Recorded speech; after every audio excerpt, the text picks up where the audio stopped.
चलिए आज शुरू करते हैं हम एडवांस टैक्स। तो इनकम टैक्स एक्ट कहता है एसएससी अपना टैक्स एडवांस में पे करे। मतलब अभी आपका करंट प्रीवियस ईयर चल रहा है, अभी करंट प्रीवियस ईयर एंड नहीं हुआ है, ईयर एंड से पहले ही आप इसका टैक्स पे कर दें। इनकम टैक्स डिपार्टमेंट ये चाहता है। मतलब आपको कहा जा रहा है आप अपना टैक्स एडवांस में ही पे कर दो during the running financial year. अभी ईयर एंड ही नहीं हुआ है, तो आप बोलोगे हमको अपनी इनकम का कैसे पता पड़ेगा जो हम उस पर एडवांस टैक्स पे कर दें। तो इनकम आपको एस्टिमेटेड बेसिस पर लेनी है, ठीक है। इनकम एस्टिमेटेड बेसिस पर लेकर उस पर जो भी करंट टैक्स रेट प्रिवेलेंट हैं उससे आप अपना टैक्स कंप्यूट कर लीजिए, ठीक है। तो एडवांस टैक्स चैप्टर कहता है एसएससी अपना टैक्स एडवांस में पे करने के लिए लायबल है। सेक्शन 208 कहता है किसको अपना टैक्स एडवांस में पे करना है, हु इज लायबल टू पे एडवांस टैक्स। मतलब एडवांस टैक्स पेमेंट की लायबिलिटी किसकी है, तो सारे एसएससी की नहीं है, सिर्फ वही एसएससी। एसएससी कोई भी हो सकता है, individual, HUF, company, partnership firm, कोई भी। उनको अपना टैक्स एडवांस में कब पे करना होगा, वो उनकी लायबिलिटी कब है एडवांस टैक्स पे करने की। अगर उनकी टैक्स लायबिलिटी टीडीएस टीसीएस की क्रेडिट डिडक्ट करने के बाद, मतलब टीडीएस टीसीएस की क्रेडिट क्लेम करने के बाद अगर उनकी टैक्स लायबिलिटी एटलीस्ट 10,000 है, मतलब अगर उनकी एस्टिमेटेड टैक्स लायबिलिटी 10,000 है या उससे ज़्यादा है, तो ऐसे एसएससीज को अपना टैक्स एडवांस में पे करना होगा। एडवांस में पे करने का मतलब है करंट फाइनेंशियल ईयर अभी रनिंग है, इसी दौरान पे करना होगा। आगे चलकर हम पढ़ेंगे गवर्नमेंट ने इंस्टॉलमेंट फिक्स कर दी है। During the current running financial year आपको 4 इंस्टॉलमेंट्स में अपना टैक्स एडवांस में पे करना होगा, ठीक है। लेकिन अभी हम क्या पढ़ रहे हैं कि कौन से एसएससी लायबल हैं एडवांस में टैक्स पे करने के लिए। ऐसे एसएससी जिनकी estimated tax liability after deducting TDS TCS credit या तो 10,000 है या 10,000 से ज़्यादा है, ऐसे एसएससीज को अपना टैक्स एडवांस में पे करना होगा। लेकिन एक केस में सीनियर सिटीजन को एडवांस टैक्स लायबिलिटी से छूट दे रखी है, उसको रिलैक्सेशन दे रखा है। किसको? सीनियर सिटीजन को, कि उस पर एडवांस टैक्स के प्रोविजंस अप्लीकेबल नहीं होंगे अगर कुछ कंडीशन सेटिस्फाई हो। तो वो सीनियर सिटीजन है, मतलब इंडिविजुअल तो है ही है, बट अगर वो रेजिडेंट इन इंडिया है, उसकी एज कम से कम 60 साल है, तभी वो सीनियर सिटीजन है, ठीक है। बट उसके पीजीबीपी इनकम नहीं होनी चाहिए, सबसे खास कंडीशन उसके पीजीबीपी हेड में अगर इनकम नहीं है, वो सीनियर सिटीजन है, वो रेजिडेंट इन इंडिया है, अगर वो ये कंडीशंस फुलफिल करता है तो उस पर एडवांस टैक्स के प्रोविजंस एप्लीकेबल नहीं होंगे। अब इसका मतलब ये नहीं है कि उसको टैक्स पेमेंट ही नहीं करना है, उस पर एडवांस टैक्स के प्रोविजंस एप्लीकेबल नहीं है, मतलब उसको अपना टैक्स एडवांस में नहीं पे करना है। तो कब पे करेगा? ईयर एंड होने के बाद। ईयर एंड होने के बाद जब रिटर्न फाइलिंग की डेट आएगी तब उसे अपना टैक्स पे करना है और उसे ये अपना टैक्स खुद ही कंप्यूट करना है, ठीक है।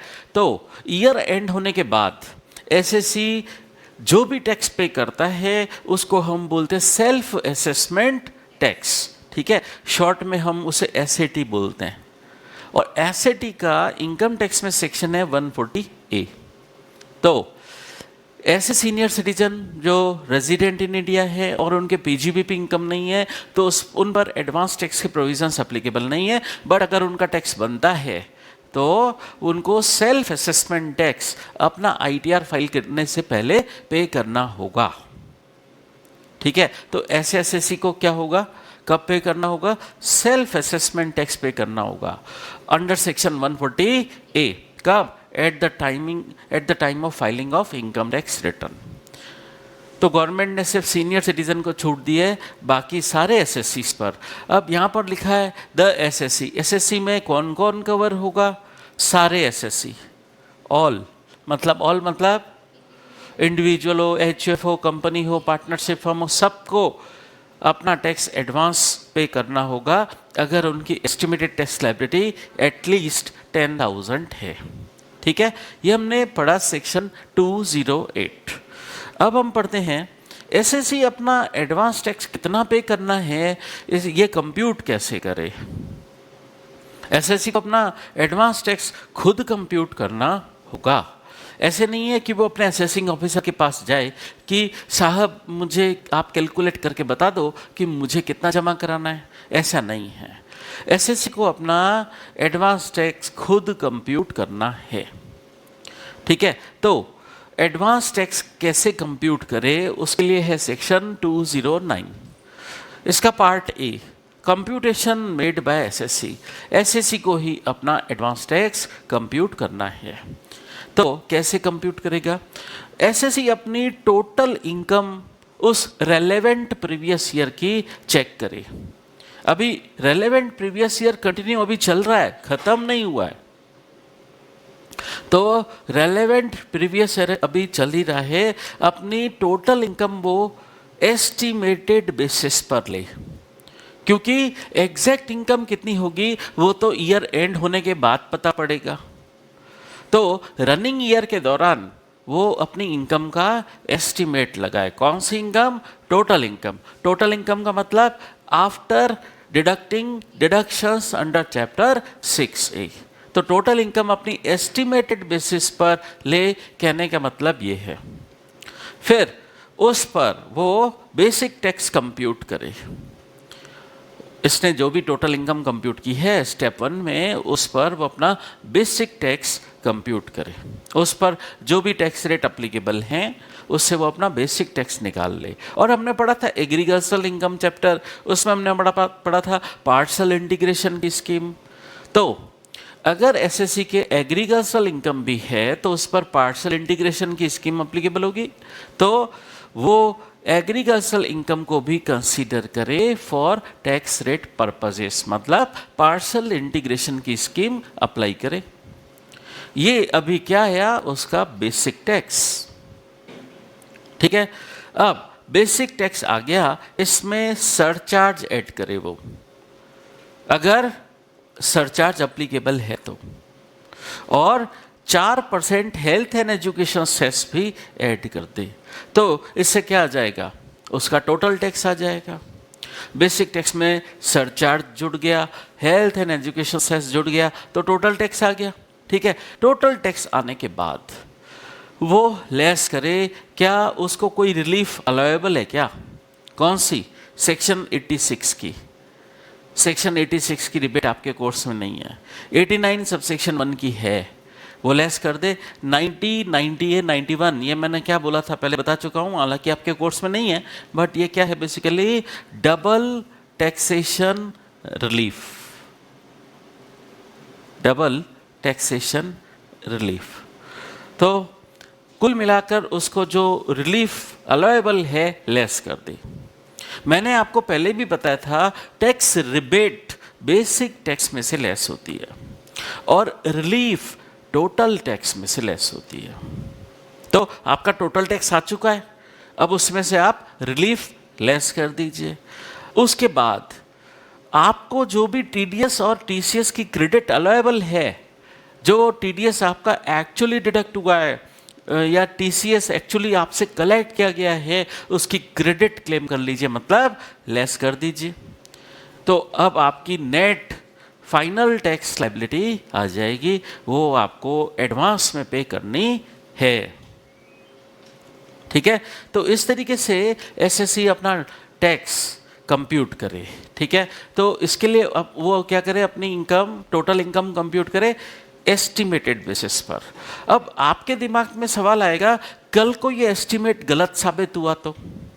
मतलब एस्टिमेट लेते वक्त इनकम अलग थी और जब एक्चुअल हम इनकम की कैलकुलेशन करने बैठे ईयर एंड के बाद, तो इनकम अलग हो गई, इनकम में वेरिएशन आ गया, तो क्या होगा वो हम बाद में समझेंगे। इनकम में वेरिएशन आ सकता है क्योंकि अभी तो हमने इनकम जो है एस्टिमेटेड बेसिस पे ली है, ठीक है। तो मैंने बोला कि एडवांस टैक्स की लायबिलिटी उन एसएससीज पर है जिनका एस्टिमेटेड टैक्स एटलीस्ट 10,000 है। इसके लिए एसएससी अपनी टोटल इनकम एस्टिमेटेड बेसिस पर ले और पहले टोटल टैक्स निकाल ले।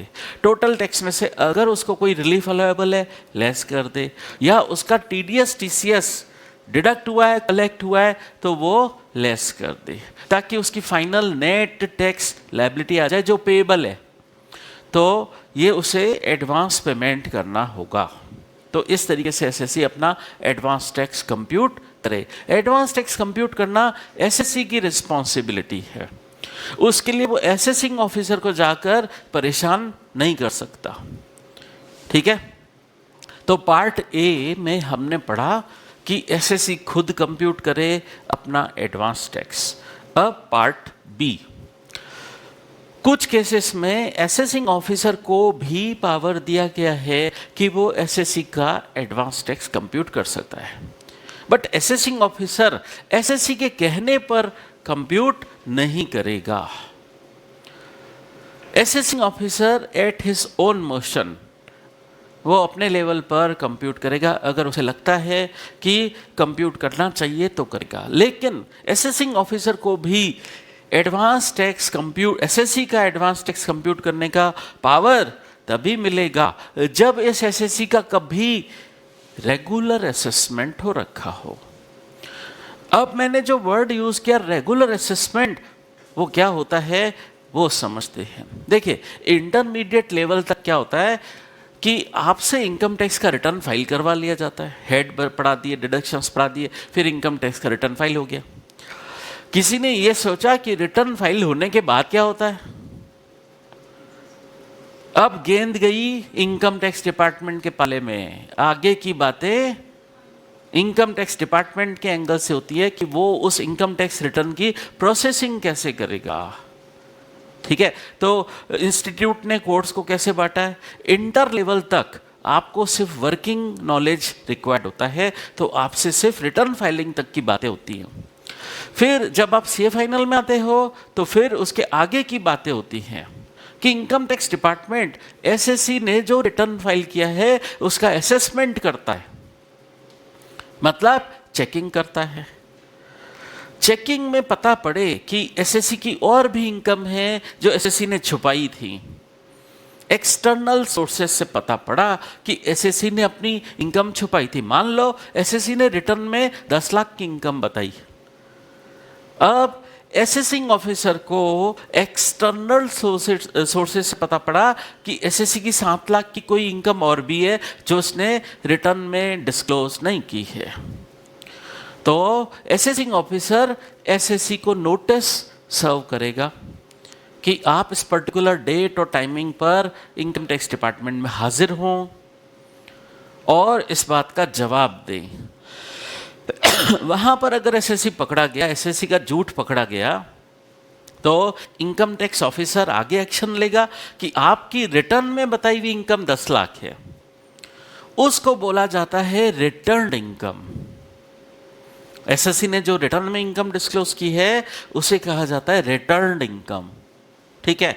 और बाद में इनकम टैक्स ऑफिसर 7 लाख से इनकम बढ़ा देगा। 10 लाख एसएससी की बताई हुई इनकम है, रिटर्न इनकम कहते हैं उसको, जो रिटर्न में बताई गई है, रिटर्न में डिस्क्लोज की गई है। अब एसएससी की 7 लाख की नई इनकम असेसिंग ऑफिसर ने पता लगा ली है, तो वो 7 लाख की 10 लाख में 7 लाख नया ऐड कर देगा और बोलेगा आपकी एक्चुअल इनकम है 17 लाख। तो ये कब हुआ? इनकम टैक्स ऑफिसर ये क्या काम कर रहा है? असेसमेंट का काम, ठीक है। तो 17 लाख उसने इनकम एसेस की है, इसे हम कहते हैं एसेस्ड इनकम। तो डिफरेंस समझना, एसएससी ने अपने रिटर्न में जो इनकम डिस्क्लोज की है उसको हम बोलते हैं रिटर्न्ड इनकम। वो कितनी बताई थी? 10 लाख। फिर एसएससी ने जो इनकम छुपाई, बट असेसिंग ऑफिसर ने एक्सटर्नल सोर्सेस से पता लगा ली। कितनी इनकम पता लगा ली?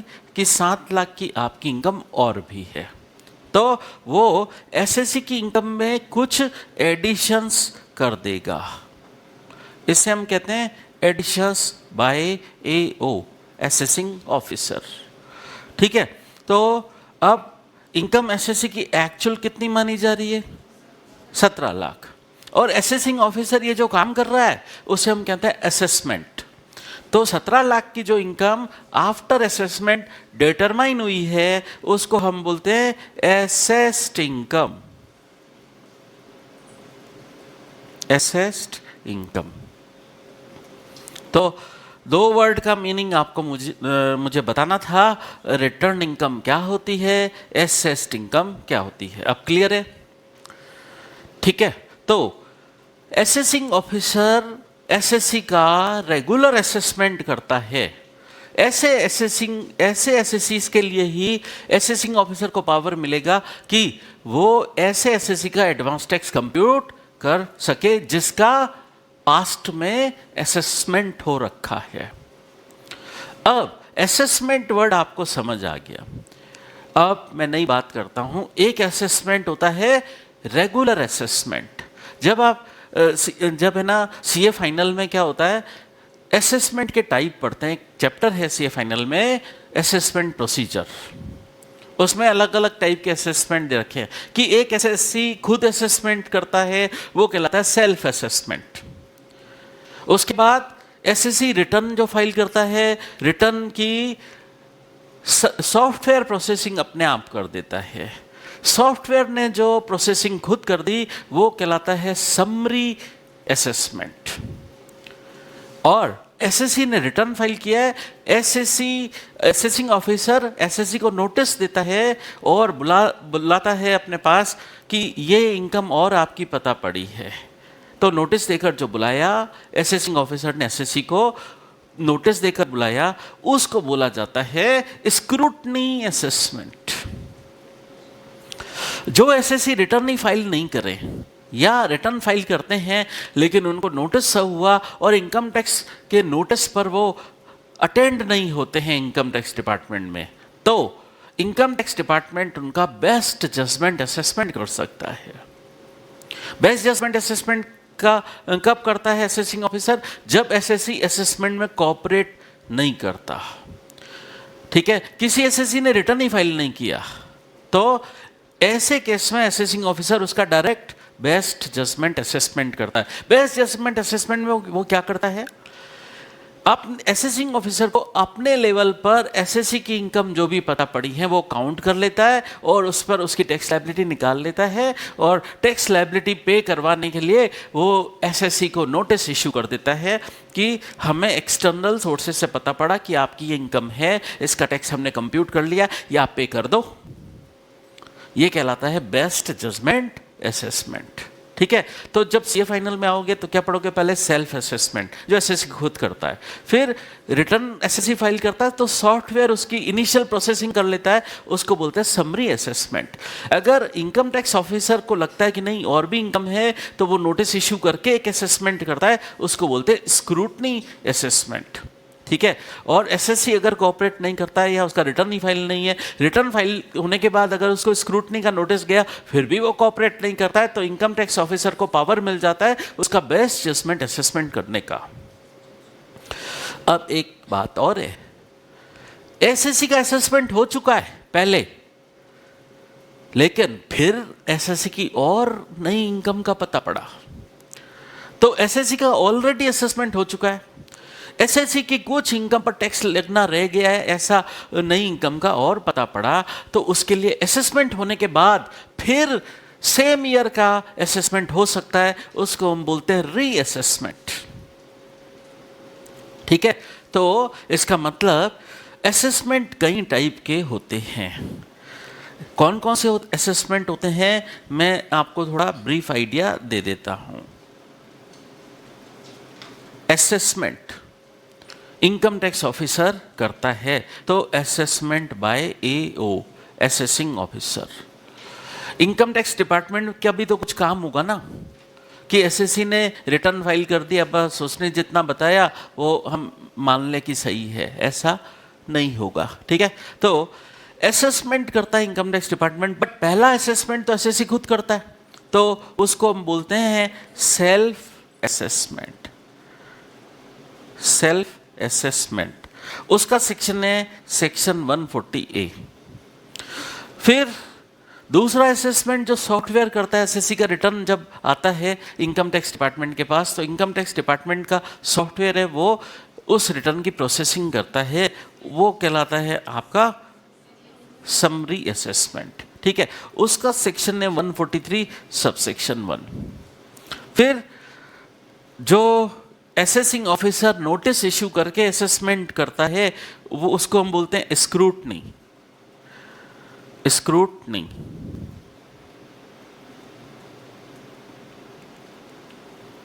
स्क्रूटनी असेसमेंट, उसका सेक्शन है 143(3).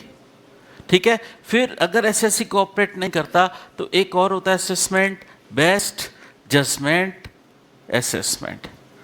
बेस्ट जजमेंट असेसमेंट उसका सेक्शन है 144। ठीक है, और दोबारा एसएससी का असेसमेंट हो रखा है, पहले असेसमेंट हो रखा था, अब दोबारा जो हो रहा है उसको बोला जाता है री असेसमेंट। सीए फाइनल की कहानी यहीं से ही शुरू होती है।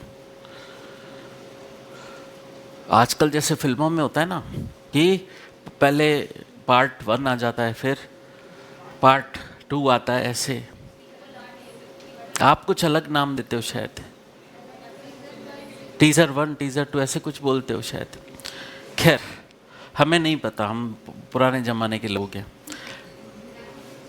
तो रीअसेसमेंट का सेक्शन 147। तो इतने टाइप के असेसमेंट होते हैं। अब एक बात समझना, ये जो स्क्रूटनी और बेस्ट जजमेंट असेसमेंट होता है, स्क्रूटनी और बेस्ट जजमेंट असेसमेंट, इसको क्यूमुलेटिवली रेगुलर असेसमेंट कहा जाता है। Regular assessment. तो आप समझे रेगुलर असेसमेंट क्या होता है, स्क्रूटनी असेसमेंट और बेस्ट जजमेंट असेसमेंट। ठीक है, अब थोड़ा सा मैंने बैकग्राउंड क्लियर कर लिया है ताकि अब जो मैं आगे बात बोलने जा रहा हूं वो आपके समझ में आ सके।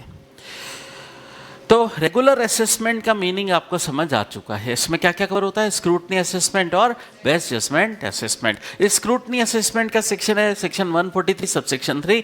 बेस्ट जजमेंट असेसमेंट का सेक्शन है 144।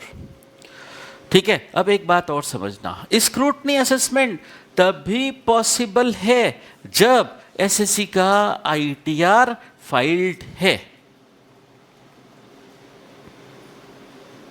और बेस्ट जजमेंट असेसमेंट या तो आईटीआर फाइल्ड है, आईटीआर नॉट फाइल्ड है, आईटीआर नॉट फाइल्ड है,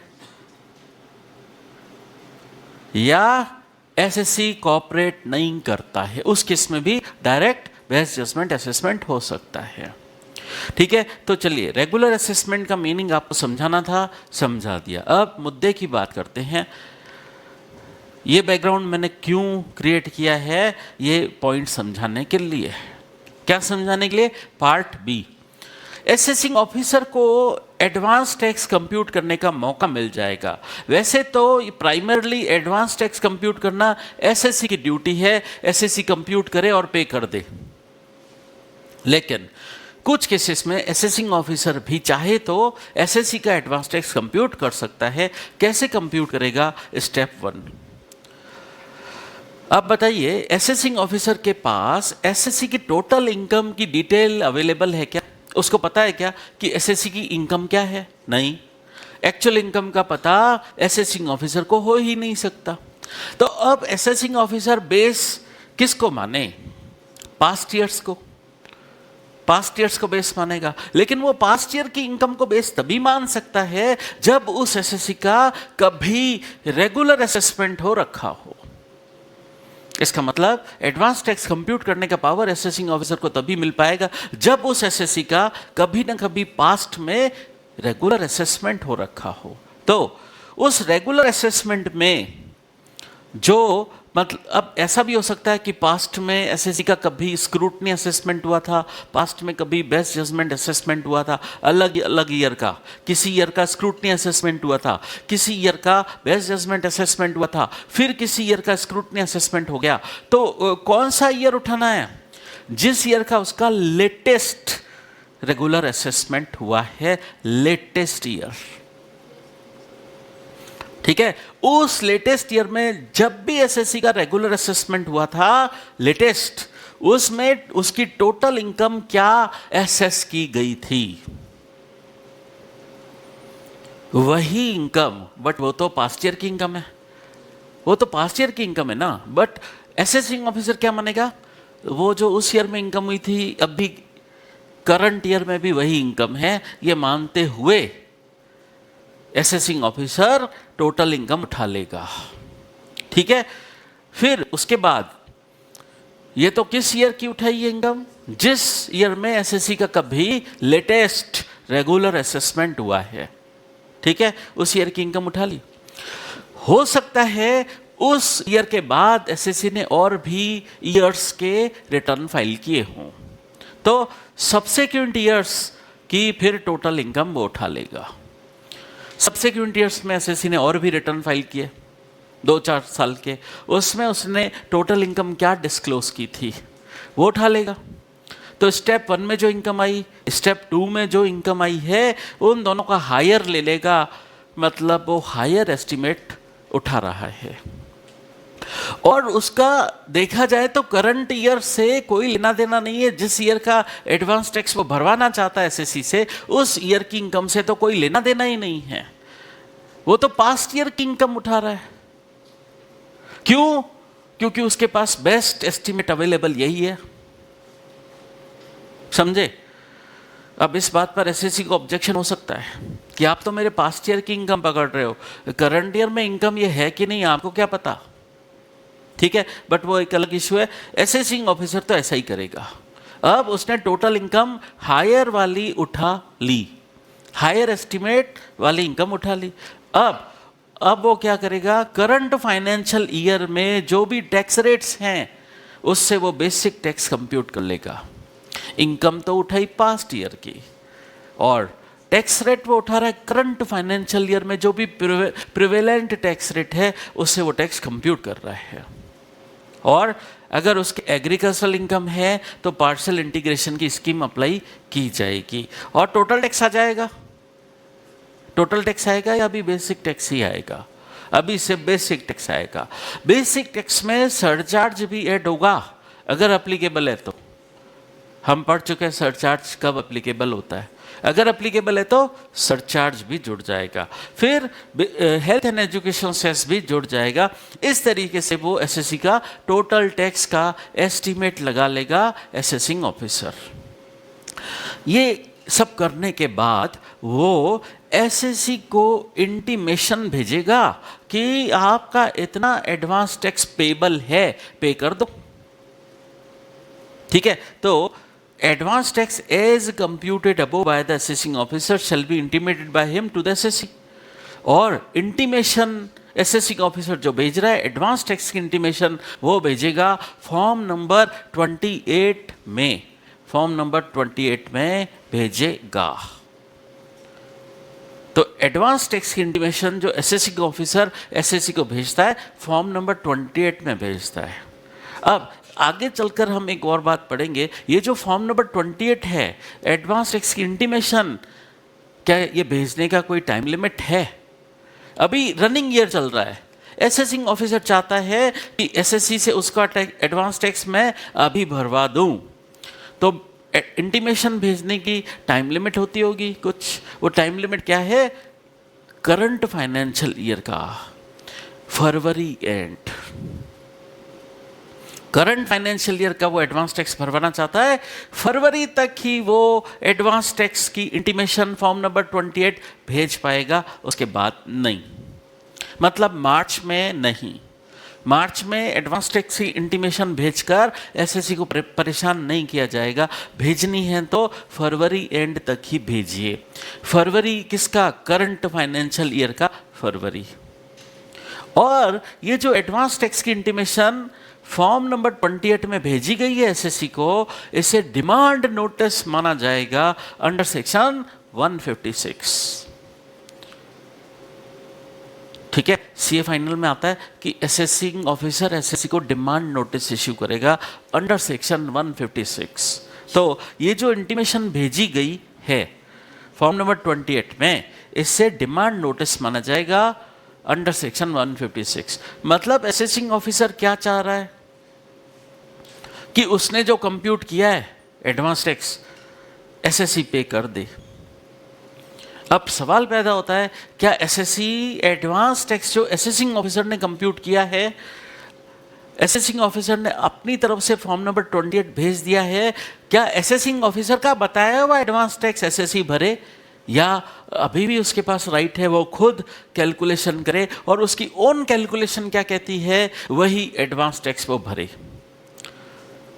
असेसिंग ऑफिसर चाहे फॉर्म नंबर 28 भेजता है चाहे नहीं भेजता है, एडवांस टैक्स एसएससी को वही भरना है जो एसएससी का खुद का एस्टीमेट कहता है। क्यों? असेसिंग ऑफिसर को क्या पता कि अभी करंट ईयर की इनकम क्या है। असेसिंग ऑफिसर तो बेस मान रहा है पास्ट ईयर की इनकम। ठीक है, पास्ट ईयर की इनकम क्या थी, same to same current year में तो इनकम हो नहीं सकती। तो इन ऑल केसेस एसएससी को अपने एस्टीमेट से ही एडवांस टैक्स भरना है। ठीक है, चलिए, तो हमने समझा असेसिंग ऑफिसर को, देखिए इसका स्टेप नंबर 1 शुरू ही कैसे होगा। मतलब असेसिंग ऑफिसर को एडवांस टैक्स एस्टीमेट लगाने का पावर मिलेगा ही कब, जब उस एसएससी का कभी ना कभी पास्ट ईयर में रेगुलर असेसमेंट हुआ हो। मतलब ऐसे एसएससी जिनका या तो स्क्रूटनी असेसमेंट हुआ है या बेस्ट जजमेंट असेसमेंट हुआ है, जिन एसएससी का सिर्फ समरी असेसमेंट हुआ है आज दिन तक, ऐसे एसएससी के रेस्पेक्ट में असेसिंग ऑफिसर को एडवांस टैक्स का एस्टीमेट लगाने का पावर मिलेगा ही नहीं। ठीक है, अब सवाल ये पैदा होता है, असेसिंग ऑफिसर को लग रहा है कि मैंने जो इंटीमेशन भेजी है फॉर्म नंबर 28 में, मेरे एडवांस टैक्स का एस्टीमेट वो गलत है, मुझे वो चेंज करना चाहिए। तो क्या वो रिवाइज्ड फॉर्म नंबर 28 भेज सकता है? मुद्दा ये है, इशू ये है, क्या असेसिंग ऑफिसर के पास रिवाइज्ड इंटीमेशन फॉर्म नंबर 28 दोबारा भेजने का पावर है? क्या है, लेकिन वो फरवरी एंड तक ही है, करंट फाइनेंशियल ईयर के फरवरी एंड तक ही भेज सकता है, मार्च में नहीं। तो वो कैसे काम होगा? रीएस्टिमेशन करेगा असेसिंग ऑफिसर, एसएससी का एडवांस टैक्स रीएस्टिमेट कर सकता है। इसका मतलब असेसिंग ऑफिसर अपना एडवांस टैक्स का एस्टीमेट रिवाइज कर सकता है। कब? ये बात ढंग से समझना। ठीक है, थोड़ा सा टेक्निकल पॉइंट है, ध्यान लगा के समझोगे समझ आ जाएगा। ठीक है, मैं उसको एक एग्जाम्पल से समझाता हूँ। ठीक है, असेसिंग ऑफिसर को एडवांस टैक्स का रीएस्टिमेट लगाना है, कैसे लगाएगा रीएस्टिमेट, इसको एक एग्जाम्पल से समझते हैं। चलिए, तो एग्जाम्पल, असेसमेंट ईयर मान लो 2018-19, इसकी इनकम एसेस हुई थी, मान लो सेक्शन 143(3), मतलब उस ईयर का असेसमेंट ईयर 18-19 का एसएससी का स्क्रूटनी असेसमेंट हुआ था, और उस ईयर में इनकम एसएससी की एसेस की गई थी 7 लाख। ठीक है, फिर ये मैं एसएससी के पास्ट ईयर की डिटेल लिख रहा हूं कि एसएससी के साथ अभी पास्ट में ऐसा हो रखा था। तो असेसमेंट ईयर फिर 1920 में क्या हुआ था, फिर एसएससी का असेसमेंट हुआ था। एसएससी ने रिटर्न फाइल नहीं किया था, बट असेसिंग ऑफिसर ने उसका बेस्ट जजमेंट असेसमेंट सेक्शन 144 में कर दिया। उस ईयर में एसएससी की इनकम एसेस हुई थी, एसेस्ड इनकम थी 8 लाख। फिर असेसमेंट ईयर 2020-21 में एसएससी ने रिटर्न फाइल किया है। एसएससी ने रिटर्न फाइल किया है। एसएससी की रिटर्न्ड इनकम इस ईयर की, एसएससी का कोई रेगुलर असेसमेंट नहीं हुआ, बट एसएससी ने रिटर्न फाइल किया था और अपने रिटर्न में कितनी इनकम डिस्क्लोज की थी, मान लो 10 लाख। ठीक है, 10 लाख। अब एसएससी ने, अब ये इनकम की अभी तक डिटेल अवेलेबल है, इनकम की ये अभी तक मेरे पास डिटेल अवेलेबल है। अब हो क्या रहा है, असेसमेंट ईयर अभी आपका कौन सा है, प्रीवियस ईयर के 22, असेसमेंट ईयर 22-23।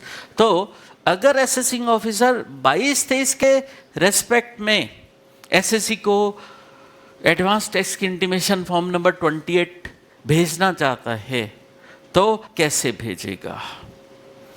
असेसिंग ऑफिसर ने क्या बोला कि मेरे पास आपकी इनकम का बेस्ट एस्टिमेट अभी तक क्या अवेलेबल है, जिन ईयर्स में आपका रेगुलर असेसमेंट हुआ है उन ईयर्स की मैं इनकम उठाऊंगा। तो 2 साल का एसएससी का रेगुलर असेसमेंट हो रखा है, बट इसमें से लेटेस्ट वाला रेगुलर असेसमेंट कौन सा है, उस ईयर की इनकम कौन सी है, 8 लाख। ठीक है, जो भी लेटेस्ट वाला रेगुलर असेसमेंट हुआ था उसमें क्या इनकम थी वो उठा ली जाए, स्टेप 1। फिर स्टेप 2, सब्सिक्वेंट ईयर्स में एसएससी ने रिटर्न फाइल किए, उसमें क्या इनकम डिस्क्लोज की गई थी। ये है आपका स्टेप 1, ये है आपका स्टेप 2। इन दोनों का हायर कर ले असेसिंग ऑफिसर। अब वो असेसमेंट ईयर 22-23 की भी इनकम क्या मान ले, अब एक्चुअल नहीं है वो इनकम, बट मान क्या ले कि मेरे पास तो बेस्ट एस्टिमेट अवेलेबल है, आपकी इनकम का 10 लाख है। अब 10 लाख एक्चुअल में है या नहीं है इससे कोई मतलब नहीं है उसको। वो एसएससी को फॉर्म नंबर 28 इंटीमेशन भेज देगा कि आप ये 10 लाख अपनी इनकम मानते हुए इसका टैक्स मैंने कैलकुलेट कर लिया करंट फाइनेंशियल ईयर में जो भी टैक्स रेट्स हैं उसके हिसाब से, और अब ये टैक्स आप पे कर दो। ठीक है, ये हो गया।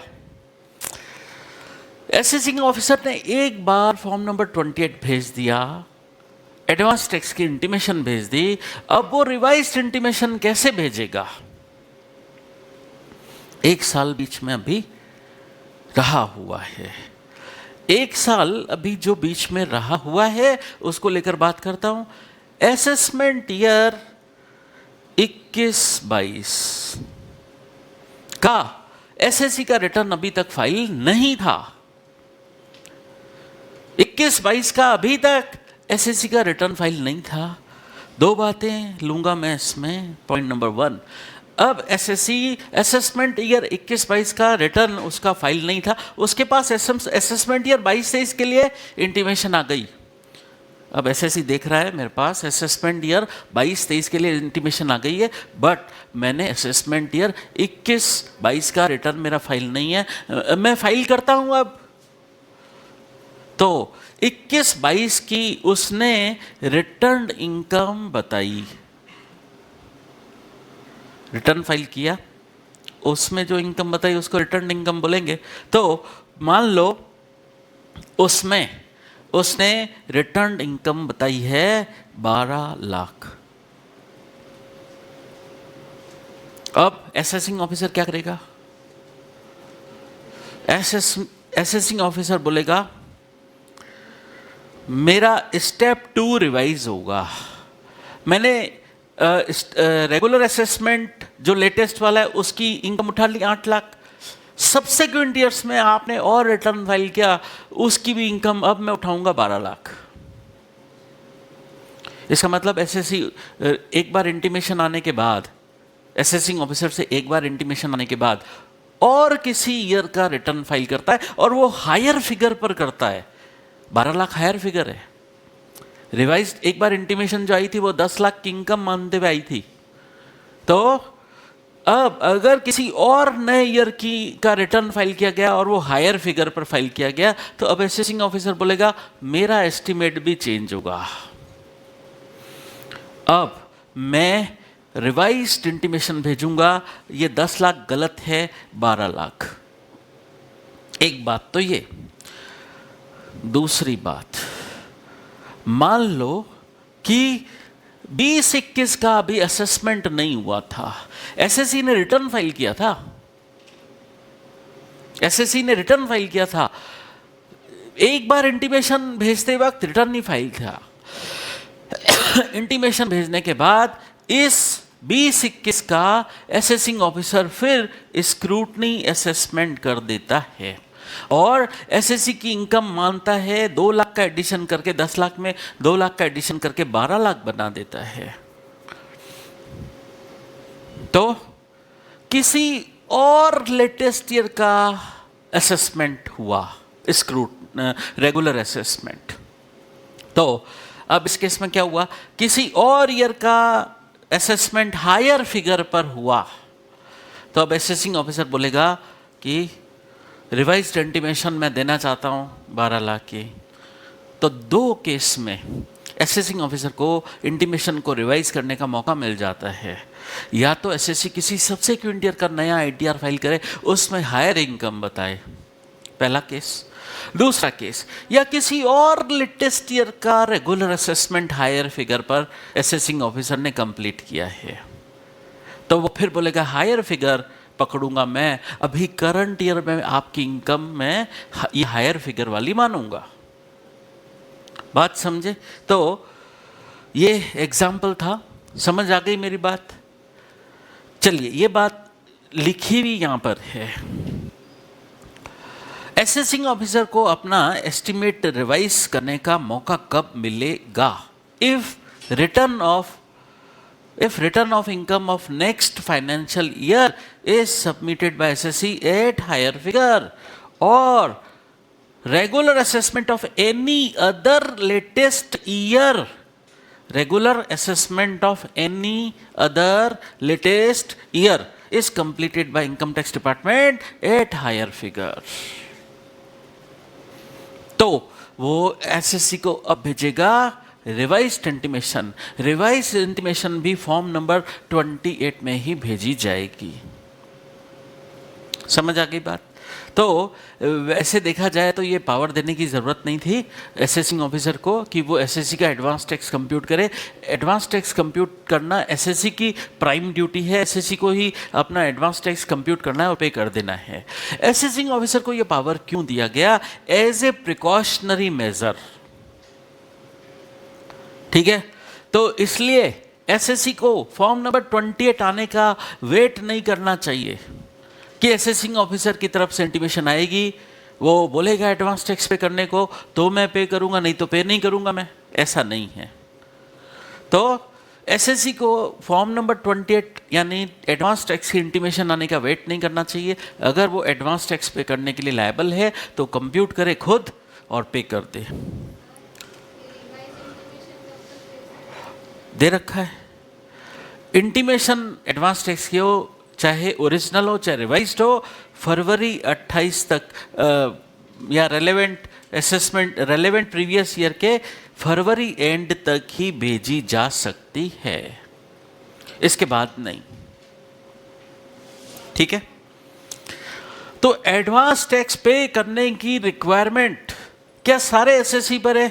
मान लो एक इंडिविजुअल का कहना है कि मेरे को पहली बार इनकम हुई है, मैं अपनी इनकम का एस्टिमेट तब लगा पाता जब मैं सालों से इनकम कमा रहा होता, तो मैं एस्टिमेट आज अपनी करंट फाइनेंशियल ईयर के लिए लगा देता एस्टिमेट और टैक्स पे कर देता। लेकिन इस ईयर मेरे को पहली बार इनकम हुई है, मैं एस्टिमेट कैसे लगाऊं? मेरे लिए पॉसिबल नहीं है एस्टिमेट लगाना। तो क्या लगाना होगा? तब भी यस लगाना होगा। इनकम शुरू हो गई है, आप एस्टिमेट लगा पाने की पोजीशन में हो। हाँ, ये अलग बात है कि आपका एस्टिमेट गलत हो सकता है, ठीक है?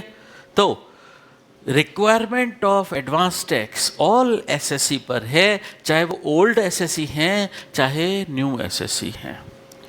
तो हमने अभी क्या पढ़ा, ये advance tax assessing officer compute कर रहा है। असेसिंग ऑफिसर को ये पावर तभी मिलेगा जब उस एसएससी का कभी रेगुलर असेसमेंट हुआ हो। ठीक है,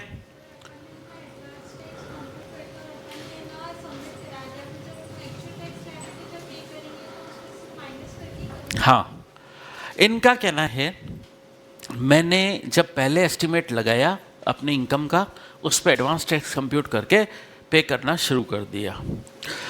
बाद में मेरी एक्चुअल इनकम में वेरिएशन आ गया। ठीक है, एस्टिमेटेड इनकम और एक्चुअल इनकम में वेरिएशन तो आएगा ही, नेचुरल सी बात है। तो उस केस में क्या एडवांस टैक्स एक्चुअल इनकम पर दोबारा कंप्यूट होगा। और पास्ट में जो एडवांस टैक्स भरा जा चुका है, अभी जो एडवांस टैक्स दोबारा कंप्यूट किया है, एक्चुअल इनकम सामने आने पर, एक्चुअल इनकम सामने आई, उस पे एडवांस टैक्स की लायबिलिटी कितनी बनती थी दोबारा कंप्यूट करेंगे कि एक्चुअल में इतना बनता था हमारा एडवांस टैक्स, तो भर कितना चुके थे पहले, वो अब लेस हो जाएगा। और अगर आपने एडवांस टैक्स ज़्यादा पे कर दिया था और बनता कम था, तो आपका रिफंड बनेगा। इनकम टैक्स डिपार्टमेंट आपको टैक्स रिफंड करेगा अलॉन्ग विथ इंटरेस्ट। बिल्कुल, इनकम टैक्स डिपार्टमेंट इंटरेस्ट के साथ रिफंड करता है टैक्स का। ठीक है, वो सीए फाइनल में आता है सेक्शन 244A। 0.5% पर मंथ और पार्ट ऑफ मंथ, इस रेट से इनकम टैक्स डिपार्टमेंट देखिए, इनकम टैक्स डिपार्टमेंट एसएससी से इंटरेस्ट वसूलते वक्त तो 1% पर मंथ और पार्ट ऑफ मंथ करता है, लेकिन देते वक्त आधा कर देता है, 0.5% पर मंथ और पार्ट ऑफ मंथ। ठीक है, चलिए, तो इस तरीके से असेसिंग ऑफिसर के पास पावर है कि वो एसएससी को एडवांस टैक्स की इंटीमेशन भेज सकता है फॉर्म नंबर 28 में। हाँ जी, कौन सा? हाँ, अल्टरनेटिव टैक्स रेजिम। हाँ हाँ, जो SSC alternative taxation regime opt कर रहे हैं अंडर सेक्शन 115BAC, उनको भी उस स्कीम के हिसाब से अगर वो ऑप्ट करना चाह रहे हैं तो एडवांस टैक्स कंप्यूट करें और पे करें। ठीक है, चलिए, तो अब हम एक बात डिस्कस करने जा रहे हैं, एसएससी एडवांस टैक्स कितना पे करे। एक तो उसने खुद अपना एस्टिमेट लगाया है और एक असेसिंग ऑफिसर का एस्टिमेट उसके पास है, तो कौन सा वाला एडवांस टैक्स वो पे करे? हर हाल में एसएससी अपने ओन एस्टिमेट वाला ही पे करेगा, हर हाल में, इन ऑल केसेस। क्यों? अब एओ ने जो एस्टिमेट भेजा है उसका क्या? ठीक है, तो उसका जवाब है, हम इस तरीके से डिस्कस करते हैं। पहले ये सेकंड वाला कॉलम डिस्कस कर लेते हैं। एओ ने फॉर्म नंबर 28 नहीं भेजा है, पहली सिचुएशन। तो उस सिचुएशन में एसएससी खुद कंप्यूट करे अपना एडवांस टैक्स, पे कर दे, और पे करने के बाद क्या वो एसेसिंग ऑफिसर को बताने के लिए लायबल है क्या कि देखो साहब मैंने ऐसे ऐसे कैलकुलेट किया, आप चेक कर लो एक बार सही है कि नहीं है? नो, एसएससी अपना ओन एस्टिमेट एसेसिंग ऑफिसर को दिखाने के लिए बाउंड नहीं है। SSC need not file his estimate with the assessing officer. ठीक है, अब डिस्कस करते हैं, अगर एसेसिंग ऑफिसर ने फॉर्म नंबर 28 भेजा है तो क्या होगा। अब दो बातें हो सकती है इस केस में। एओ का एस्टिमेशन, एसेसिंग ऑफिसर का एस्टिमेशन एसएससी के एस्टिमेट से इक्वल टू है या कम है?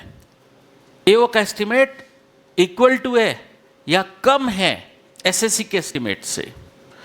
तो इसका मतलब एओ कम ही बोल रहा है भरने को एडवांस टैक्स, तो एसएससी को रेस्पॉन्ड करने की कोई ज़रूरत नहीं है। एसएससी चुप रहे, कुछ ना बोले, क्योंकि एसएससी का एस्टिमेशन ज़्यादा है, एसएससी ज़्यादा एस्टिमेट वाला पे कर रहा है, एओ का एस्टिमेट कम है। तो ठीक है, अब इस केस में एसएससी को एसेसिंग ऑफिसर को रेस्पॉन्ड करने की ज़रूरत नहीं है। लेकिन एक केस, अगर एओ का एस्टिमेट ज़्यादा है एडवांस टैक्स का एसएससी के एस्टीमेट से, तो इस केस में एसएससी को जवाब भेजना पड़ेगा, आंसर देना पड़ेगा। और एसएससी कौन से फॉर्म में आंसर देगा? फॉर्म नंबर 28 के आगे ए लगा दो, ए आंसर। ठीक है, तो एसएससी रिप्लाई सबमिट करे, answer they form number 28A में। और उसमें वो क्या बोलेगा? असेसिंग ऑफिसर आपका एस्टीमेट गलत है, एक्चुअल एस्टीमेट ये है। क्यों? भरना तो हर हाल में अपने ओन एस्टीमेट वाला ही है। एसएससी का जो ओन एस्टीमेट है वही पे करना है।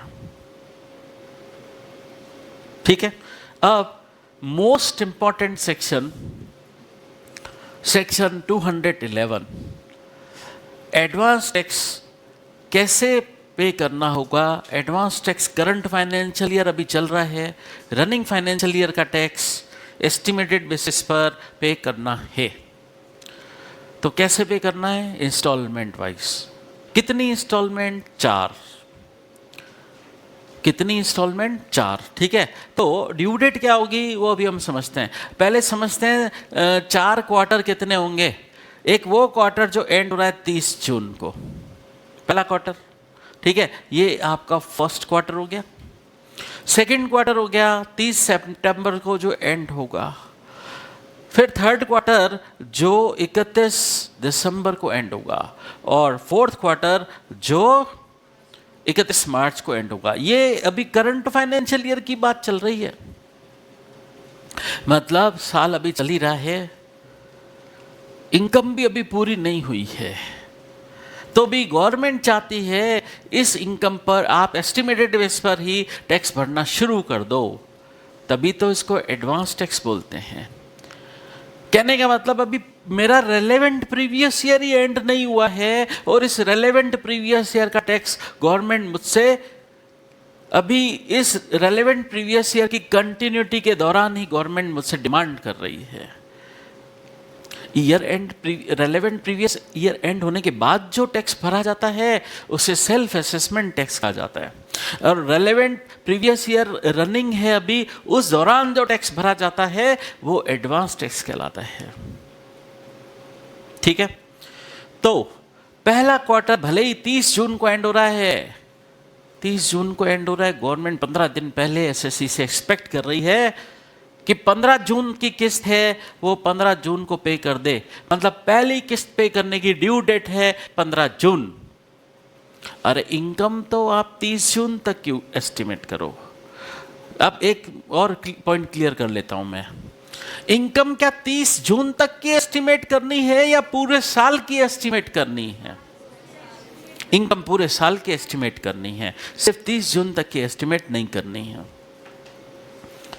ठीक है, तो भरना क्वार्टरली है वो अलग बात है। इनकम तो एस्टिमेट जो आपने उठाया है टोटल इनकम वो पूरे ईयर की उठानी है। तो 15 जून तक पहली किस्त पे कर दो। कितना पे करना है? आपका जो भी पूरे साल का एडवांस टैक्स टोटल था कि आपने कैलकुलेशन की, पूरे साल का एडवांस टैक्स इतना भरना है, उसका सिर्फ 15% आप 15 जून तक पे कर दो। तो पहली किस्त कितनी? 15 जून को पे करनी है। टोटल पूरे साल का जो एडवांस टैक्स है उसका 15% सिर्फ। फिर 15 जो क्वार्टर आपका 30 सितंबर को एंड होगा उसका एडवांस टैक्स भरने की ड्यू डेट 15 सितंबर। ठीक है, और कितना पे करना होगा? लैंग्वेज यूज हो रही है अप टू 45%। अप टू 45% का एक मीनिंग और है, अगर आप पहली इंस्टॉलमेंट 15% भर चुके हो तो जो दूसरी 45% तक भरनी है, इसका मतलब ये जो है क्यूमुलेट होता जा रहा है। इस 45% के अंदर वो 15% पुराना शामिल है, इस 45% के अंदर पुराना 15 शामिल है, तो नया एडवांस टैक्स कितना है? 30%। समझे? ये क्यूमुलेट होता हुआ जा रहा है, 15, 45, 75, 100। ठीक है, और तीसरी किस्त 15 दिसंबर 31 दिसंबर का जो क्वार्टर एंडेड है, 31 दिसंबर का जो क्वार्टर एंडेड है उसका एडवांस टैक्स पे करने की ड्यू डेट है 15 दिसंबर। 15 दिसंबर तक आपको अप टू 75% एडवांस टैक्स पे कर लेना है। पूरे साल का एडवांस टैक्स 75% जितना पे हो जाए। और 31 मार्च जो आपका चौथा क्वार्टर है उसका एडवांस टैक्स 15 मार्च तक पे हो जाए। 15 मार्च तक सारा 100% एडवांस टैक्स, मतलब 31 मार्च तक भी गवर्नमेंट मौका नहीं दे रही है। गवर्नमेंट ने ड्यू डेट 31 मार्च नहीं बनाई, गवर्नमेंट ने लास्ट क्वार्टर की ड्यू डेट 15 मार्च ही बनाई। तो ड्यू डेट कोई बोले आपको क्या है, 15 जून, 15 सितंबर, 15 दिसंबर, 15 मार्च। कितना कितना भरना है, 15%, 45%, 75%, 100%, ठीक है। और ये क्यूमुलेट होता जा रहा है। और क्या कंपनी एसएससी और नॉन कंपनी एसएससी को पहले डिफरेंस होता था? किसी ज़माने में पहले 7-8 साल पहले डिफरेंस होता था। ये कंपनी के लिए होता था 15, 45, 75, 100। नॉन कंपनी के लिए क्या होता था बताऊं? इंडिविजुअल वगैरह के लिए क्या होता था? पहली किस्त नहीं होती थी, 30% होता था, 60% होता था थर्ड इंस्टॉलमेंट, और फोर्थ होती थी 100, ठीक है। खैर आपको ये बताना नहीं है पिछला क्या है, वो तो 7-8 साल पहले की बात है, ठीक है। अभी एट प्रेजेंट क्या है, चाहे एसएससी कंपनी एसएससी है, चाहे नॉन कंपनी एसएससी है, सबके लिए 4 किस्तें ही हैं। लेकिन ये बात उन लोगों के लिए नहीं लगेगी जिन्होंने सेक्शन 44AD या 44ADA ऑप्ट किया है। मैंने पीजीबीपी हेड पढ़ाते वक्त बताया था कि जो लोग सेक्शन 44AD, 44ADA ऑप्ट करते हैं, प्रिज्यूम्टिव इनकम की सेक्शंस, उनको सिंगल वन शॉट इंस्टॉलमेंट 15 मार्च वाली जो लास्ट वाली है वही पे करनी है एक बार में 100%, ठीक है। तो SSC who opted for section 44AD और 44ADA उनको लास्ट वाली भरनी है 100%। कब तक? 15 मार्च तक। अब एक सवाल पैदा होता है कि गवर्नमेंट ने पंगा डाला कि 15 मार्च तक तो आप अपना एडवांस टैक्स 100% पे कर दो। कब तक पे कर दो? 15 मार्च तक पे कर दो। तो एक दिमाग में सवाल आता है, अगर मैं 16 मार्च से लेकर 31 मार्च तक पे करूं तो क्या वो एडवांस टैक्स नहीं कहलाएगा? 31 मार्च तक भी पेड जो होगा वो एडवांस टैक्स ही कहलाएगा। ईयर एंड 31 मार्च तक जो भी पेड होगा वो एडवांस टैक्स ही कहलाएगा। तो मैंने क्लैरिफाई यहाँ कर दिया है कि 16 मार्च से लेकर 31 मार्च के बीच में जो भरा गया है वो for all purposes of the act advance tax ही कहा जाएगा। वो अलग बात है कि गवर्नमेंट ने भरने की ड्यू डेट 15 मार्च रखी है, हम वो ड्यू डेट तक नहीं भरेंगे तो क्या होगा? ज़्यादा से ज़्यादा क्या होगा? इंटरेस्ट लगेगा। लेकिन 16 मार्च से लेकर 31 मार्च के बीच में भी जो भरा गया है वो एडवांस टैक्स ही कहलाएगा for all purposes of the act. अब एसएससी का कहना है, आप तो कह रहे हो कि इनकम का एस्टीमेट लगा लो। कई बार इनकम का एस्टीमेट लगाना आसान नहीं होता है। एसएससी का फॉर एग्जांपल कहना है, मेरे बिजनेस इनकम है या मैं सैलरीड एम्प्लॉय हूँ, मुझे सैलरी कितनी आनी है ये मेरे को पता है, मैं एस्टीमेट लगा सकता हूँ। मैं कई सालों से बिजनेस कर रहा हूँ तो मैं अपनी बिजनेस इनकम भी एस्टीमेट कर सकता हूँ। तो कुछ केसेस में एस्टीमेट लगाने में दिक्कत नहीं है, लेकिन कुछ केसेस में तो एस्टीमेट लगाने में ही दिक्कत आएगी। कैसे? फॉर एग्जाम्पल, मैंने 15 जून की 15% एडवांस टैक्स भर दिया। 15 सितंबर को मैंने अप टू 45% भर दिया, ठीक है। फिर 15 दिसंबर को मैंने 75% एडवांस टैक्स भर दिया। कब तक भरा? 15 दिसंबर। 15 दिसंबर तक मेरे पास जो अपनी टोटल इनकम का बेस्ट एस्टीमेट अवेलेबल था उसके हिसाब से मैंने एडवांस टैक्स कंप्यूट कर लिया है और पे कर दिया है अप टू 75%। कब तक? 15 दिसंबर तक। लेकिन 17 दिसंबर को, मतलब 3 किस्तें भरने के बाद 17 दिसंबर को मेरे को मजबूरी में काफ़ी सारा गोल्ड बेचना पड़ गया, जिसकी वजह से मुझे कैपिटल गेन और हो गया। अब ये कैपिटल गेन होते ही मेरी इनकम का एस्टीमेट बदल गया।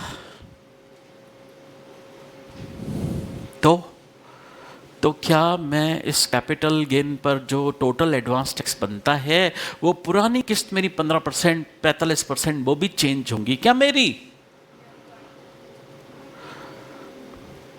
मुझे डिफॉल्टर माना जाएगा कि मैं 15% और 45% का टैक्स इस कैपिटल गेन पर जो बनता है वो भी पे करने के लिए लायबल था। ये इवेंट तो मैं पहले कैसे एस्टिमेट कर लूं? तो गवर्नमेंट ने कुछ केसेस में रिलैक्सेशन प्रोविजन दिया है। ये रिलैक्सेशन प्रोविजन ढंग से समझो, ये क्या है? If in any subsequent quarter, किसी सब्सिक्वेंट क्वार्टर में, मतलब पुराने क्वार्टर का आप एडवांस टैक्स सही दे चुके हो, सब्सिक्वेंट क्वार्टर में बाद में अराइज हुई आपको कैपिटल गेन की इनकम, या आपने मान लो फरवरी में आपकी कोई लॉटरी खुल गई, फरवरी में आप किसी गेम शो में पार्टिसिपेट करते हो, आपको गेम शो से इनकम हो गई, कैजुअल इनकम हो गई। अब ऐसी इनकम का पहले से एस्टिमेट पता पड़ता है क्या? तो उस केस में गवर्नमेंट रिलैक्सेशन देगी। रिलैक्सेशन कैसे देगी अभी समझेंगे, बट ऐसा रिलैक्सेशन 4 तरीके की इनकम के लिए मिलेगा।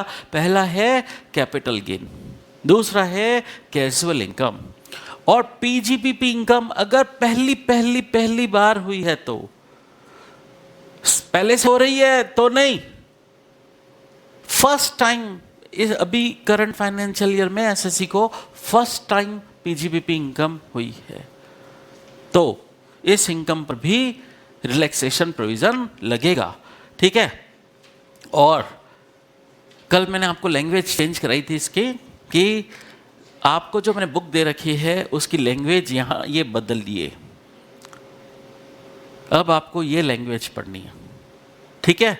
तो लैंग्वेज इसके हिसाब से आप कर लीजिए। ये रिलैक्सेशन प्रोविजन अब एक नई इनकम के लिए भी मिलेगा, एक्चुअल डिविडेंड। ये यहाँ क्यों ये अमेंडमेंट हुआ है इस साल से, क्यों हुआ है? पहले डिविडेंड इनकम शेयर होल्डर के हैंड्स में टैक्सेबल नहीं होती थी, अब होना शुरू हो गई। शेयर होल्डर के एंड्स में टैक्सेबल होती है, अदर सोर्सेज सेट में डिविडेंड इनकम। तो डिविडेंड इनकम भी कब मिली, इसका एस्टीमेट एसएससी को कैसे पता पड़ेगा? वो तो कंपनी देती है डिविडेंड इनकम, कब देगी वो एसएससी को क्या पता? एसएससी उसका एस्टीमेट कैसे लगाए? तो इस केस में भी रिलैक्सेशन मिल जाएगा। ये रिलैक्सेशन एक्चुअल डिविडेंड के केस में मिलेगा और डीम डिविडेंड 222ABCD के लिए मिलेगा। मतलब ये डीम डिविडेंड 222E के लिए नहीं मिलेगा रिलैक्सेशन। 222E का डीम डिविडेंड पढ़ चुके हो आप अदर सोर्सेज सेट में। ठीक है। तो किसी भी, अब मैं ऐसे बोलूं क्या, किसी भी डिविडेंड इनकम के लिए रिलैक्सेशन मिल जाएगा सिवाय deem dividend under section 222E। ठीक है। इस पॉइंट का ध्यान रखना, ये अमेंडमेंट है, तो इससे रिलेटेड बातें आ सकती है एग्जाम में। अच्छा, अब ये रिलैक्सेशन, अभी तो मैंने इनकम डिस्कस की है कि एक क्वार्टर एंड हुआ, दूसरा क्वार्टर एंड हुआ, किसी सब्सिक्वेंट क्वार्टर में ये वाली इनकम और हो गई जो पहले से एंटिसिपेट एसएससी ने नहीं की थी, अब हो गई। क्या होगा अब? जैसे कि मैंने बोला, एसएससी ने पहली किस्त 15% भर दी, दूसरी किस्त 45% तक एडवांस टैक्स भर दिया, तीसरी किस्त 15 दिसंबर को उसने अप टू 75% भर दिया। 15 दिसंबर को अप टू 75% भरने के बाद 17 दिसंबर को एसएससी की लॉटरी खुल गई, गेम शो में विनिंग का अमाउंट मिला, या उसको कोई कैपिटल गेन हो गया, या डिविडेंड इनकम हो गई। तो अब इस नई इनकम की पहले से एस्टीमेट लगाना पॉसिबल नहीं था, तो ये अब जो इनकम अब टपकी है, इसका टैक्स कब भरवाया जाए? एडवांस में भराना रहेगा, लेकिन कब भराया जाए? आने वाले क्वार्टर का जो एडवांस टैक्स बनता है उसके साथ। तो अब जो किस्त ड्यू होगी, अब कौन सी ड्यू होगी? मेरे एग्जांपल के मुताबिक 15 मार्च की अब किस्त और ड्यू होगी, तो उसमें अप टू 100% तक जमा हो जाना चाहिए इस पुरानी इनकम, और जो नई इनकम अब और आई है सामने उसका भी 100% तक जमा हो जाए। तो गवर्नमेंट की लैंग्वेज क्या है, बहुत ध्यान से समझना, बहुत पॉज कर करके पढ़ना। तो देखो कैसे पढ़ना है। Advance tax shall be payable in installments falling due after these income arise। ये इनकम है होने के बाद जो इंस्टॉलमेंट ड्यू हो रही है, उस इंस्टॉलमेंट पर इन इनकम का एडवांस टैक्स पे हो जाए। मतलब ये इनकम होने के बाद जो भी किस्त ड्यू हो रही है, इस इनकम का टैक्स उस आने वाली किस्त में आप भर देना, सफिशिएंट कंप्लाइंस माना जाएगा, आपको डिफॉल्टर नहीं माना जाएगा। हाँ, उन बातों का भी जवाब है मेरे पास, उन बातों का भी जवाब है। देखो, ये मैंने कुछ स्मॉल फॉन्ट करके यहाँ पर लिख रखा है, ठीक है। मेरी आदत है जो मेन प्रोविज़न है उसके लिए मैं फ़ॉन्ट जो है वो 12 की साइज़ का यूज़ करता हूँ, और जो कुछ मेरे को एक्सप्लेन करना होता है तो मैं छोटे फ़ॉन्ट यूज़ करता हूँ। वो मेरी तरफ से कई भी बात है, गवर्नमेंट ने नहीं समझाया है। तो मैंने यहाँ अपनी तरफ से लिखा है, suppose capital gain arises on 17 सितंबर। तो अब आने वाली किस्त कौन सी है? 15 दिसंबर। तब तक 75% तक पे कर दो, और 15 मार्च को एक और किस्त आएगी, तब तक 100% पे कर दो उस इनकम का टैक्स जो नई पैदा हुई है इन 4 इनकम में से। अब एक अलग बात डिस्कस कर रहा हूं दोबारा। सपोज कैपिटल गेन आपको 16 मार्च से लेकर 31 मार्च के बीच में हुआ, तो अब इंस्टॉलमेंट फाइलिंग ड्यू भी निकल गई 15 मार्च वाली। मेरी सिचुएशन समझे मैं क्या कहना चाह रहा हूँ? इंस्टॉलमेंट फाइलिंग ड्यू लास्ट वाली, उसकी भी ड्यू डेट निकल गई 15 मार्च, लास्ट वाली वही थी, उसकी ड्यू डेट 15 मार्च निकल गई। अब 16 मार्च से लेकर 31 मार्च के बीच में कोई कैपिटल गेन हुआ, तो उसका भी एडवांस टैक्स भरने की लायबिलिटी है क्या? आप बोलो नहीं, अब कोई तो इंस्टॉलमेंट फाइलिंग ड्यू है ही नहीं, 15 मार्च निकल गया है, उसके बाद इनकम हुई है, तो ऐसी इनकम का एडवांस टैक्स जो 15 मार्च तक भी एंटिसिपेट नहीं हुई थी, क्यों? वो इनकम हुई है 16 मार्च से 31 मार्च के बीच, तो उसका एडवांस टैक्स 31 मार्च तक पे कर दो, तो कोई इंटरेस्ट नहीं लगेगा आपको।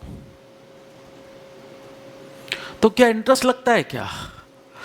अब एक बात समझना, आप अगर इंस्टॉलमेंट्स के हिसाब से पे नहीं करते, क्योंकि ऐसा तो होगा, एस्टीमेट के हिसाब से आप कैलकुलेट करते करते भरते गए, ठीक है, ड्यू डेट पर जब आपकी एक्चुअल इनकम आएगी फिर कंपैरिजन करना पड़ेगा कि अब आपका एडवांस टैक्स एक्चुअल कितना, आपका टैक्स कितना निकलता है अब फाइनल।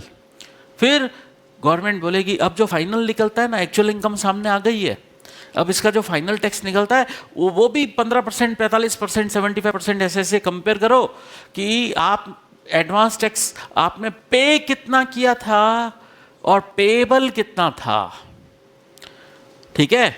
फिर हम क्या लिखेंगे, पहले पेएबल कितना था वो लिख लेंगे, और फिर पेड कितना है वो लिख लेंगे, फिर आपस में कंपेयर करेंगे।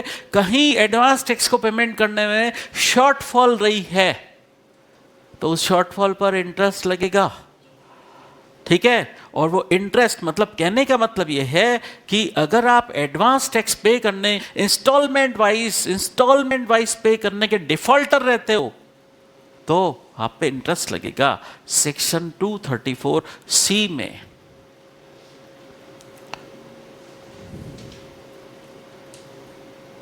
ठीक है, तो अब आप कहोगे ये तो बड़ी भारी समस्या है, मैं कैसे एस्टिमेट सही लगा सकता हूँ। आप कहोगे ये तो गवर्नमेंट की कोरी बदमाशी है। आगे चैप्टर में चल के हम पढ़ेंगे गवर्नमेंट ने कुछ हद तक रिलैक्सेशन भी दिया है।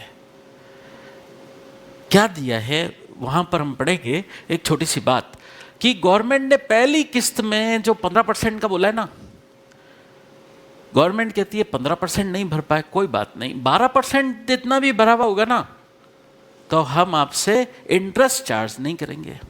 दूसरी किस्त कितनी है? 45%। ठीक है, इसको भी बोलेंगे, गवर्नमेंट बोलेगी अप टू 36% तक भी एडवांस टैक्स भरा हुआ है ना तो हम आपसे इंटरेस्ट चार्ज नहीं करेंगे। इसका मतलब गवर्नमेंट 2 केस में आपको रिलैक्सेशन देगी। ये जो आपका 15 है, आपका 12% तक भी पेड होगा ना तो आप पे 234C का इंटरेस्ट नहीं लगाया जाएगा। और ये 45% की जगह अगर आपका 36% तक भी भरा हुआ है ना एडवांस टैक्स तो आप पे 234C का इंटरेस्ट चार्ज नहीं होगा। पहली किस्त दूसरी किस्त में तो गवर्नमेंट ने कुछ कंसेशन अलाउ कर दिया, लेकिन थर्ड और फोर्थ में नो, क्योंकि साल गवर्नमेंट कहती है आधा साल हो गया, अब तो आपके पास एस्टिमेट अवेलेबल है बेस्ट, अब भी आप डिफॉल्ट करोगे तो नहीं चलेगा।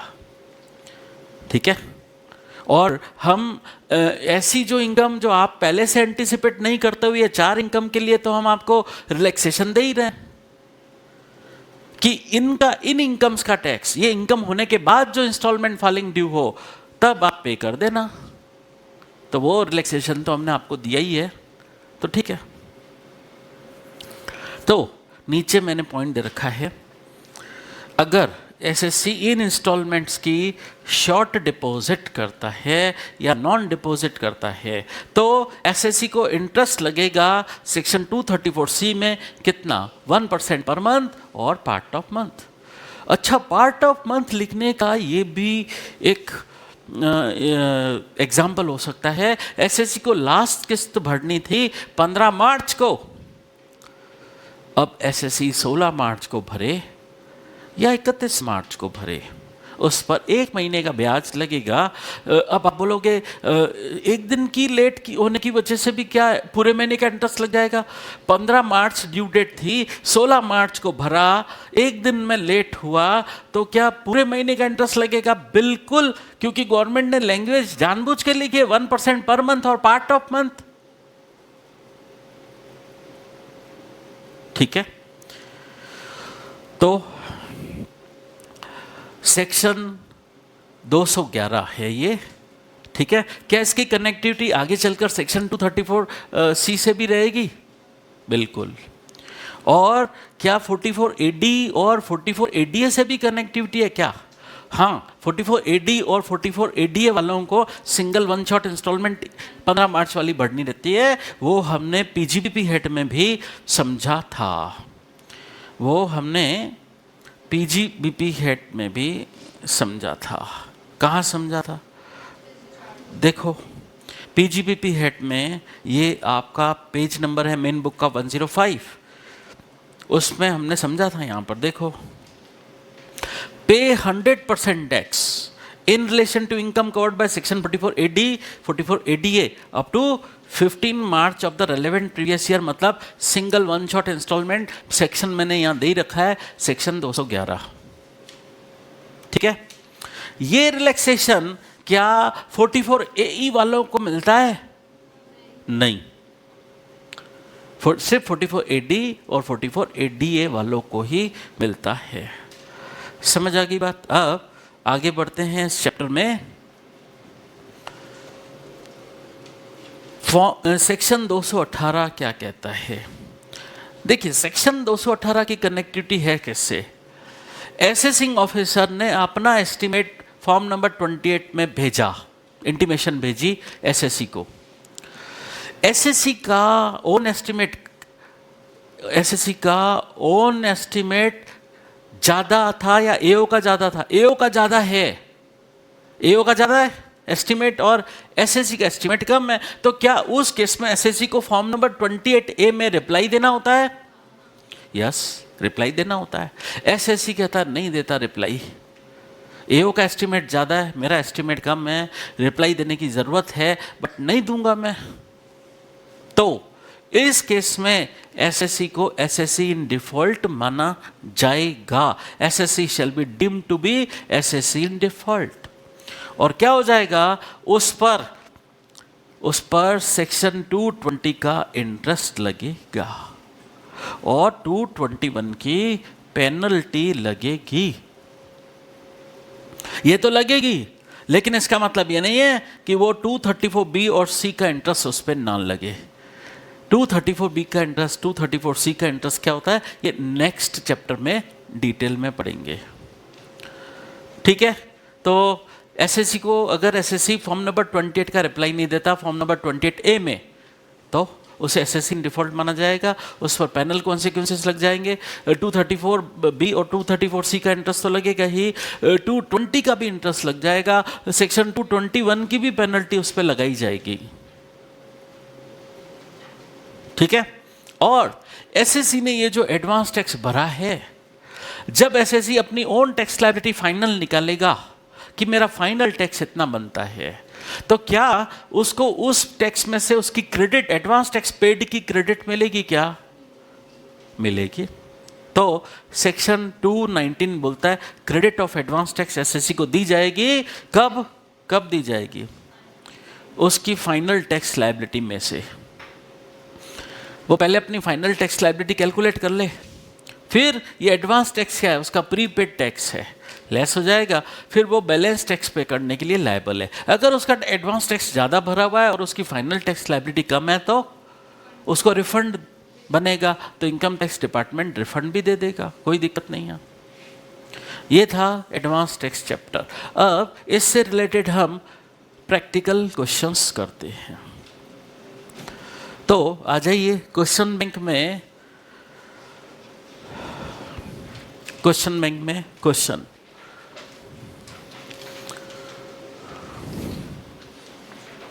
ये क्लबिंग चैप्टर का मिक्स्ड क्वेश्चन है और एडवांस टैक्स का।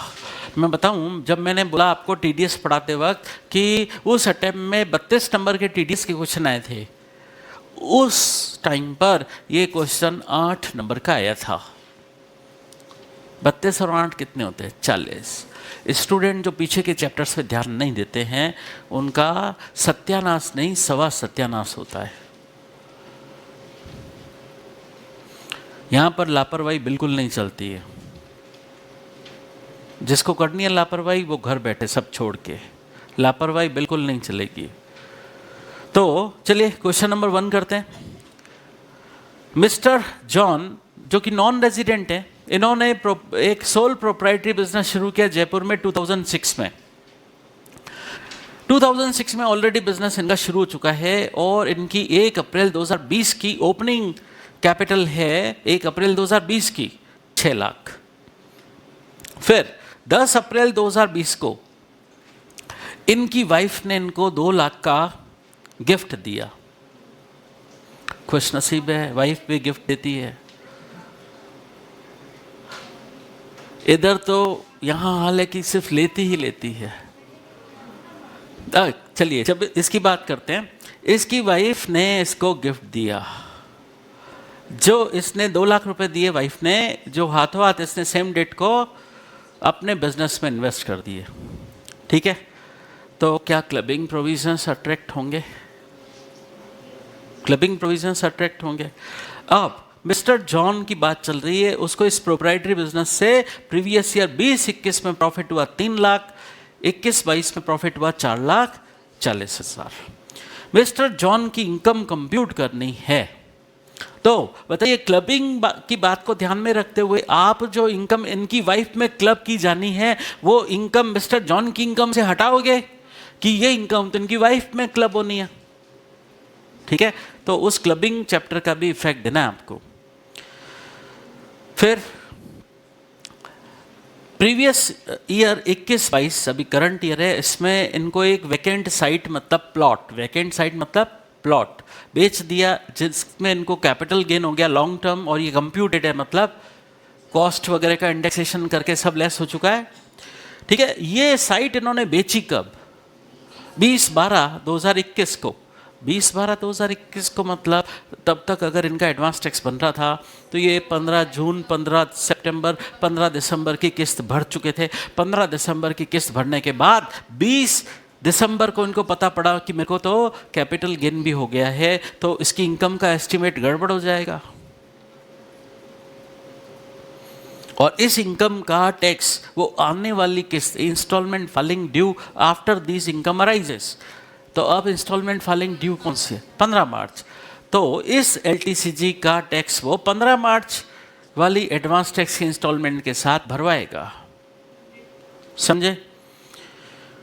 तो आपसे 2 साल की डिटेल दी गई है आपको, मिस्टर जॉन की इनकम की 2 साल की डिटेल दी गई है क्या?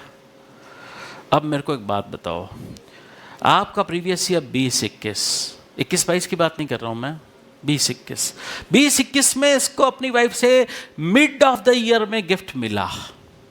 20-21 में मिड ऑफ द ईयर में गिफ्ट मिला 10 अप्रैल को। तो 20-21 में क्लबिंग होगी कि नहीं होगी? क्लबिंग का क्या प्रोविजन पढ़ाया था मैंने कि जो बिजनेस इनकम हुई है इनटू इस साल की इस साल जो गिफ्टेड अमाउंट है वो अपॉन इस साल की ओपनिंग कैपिटल।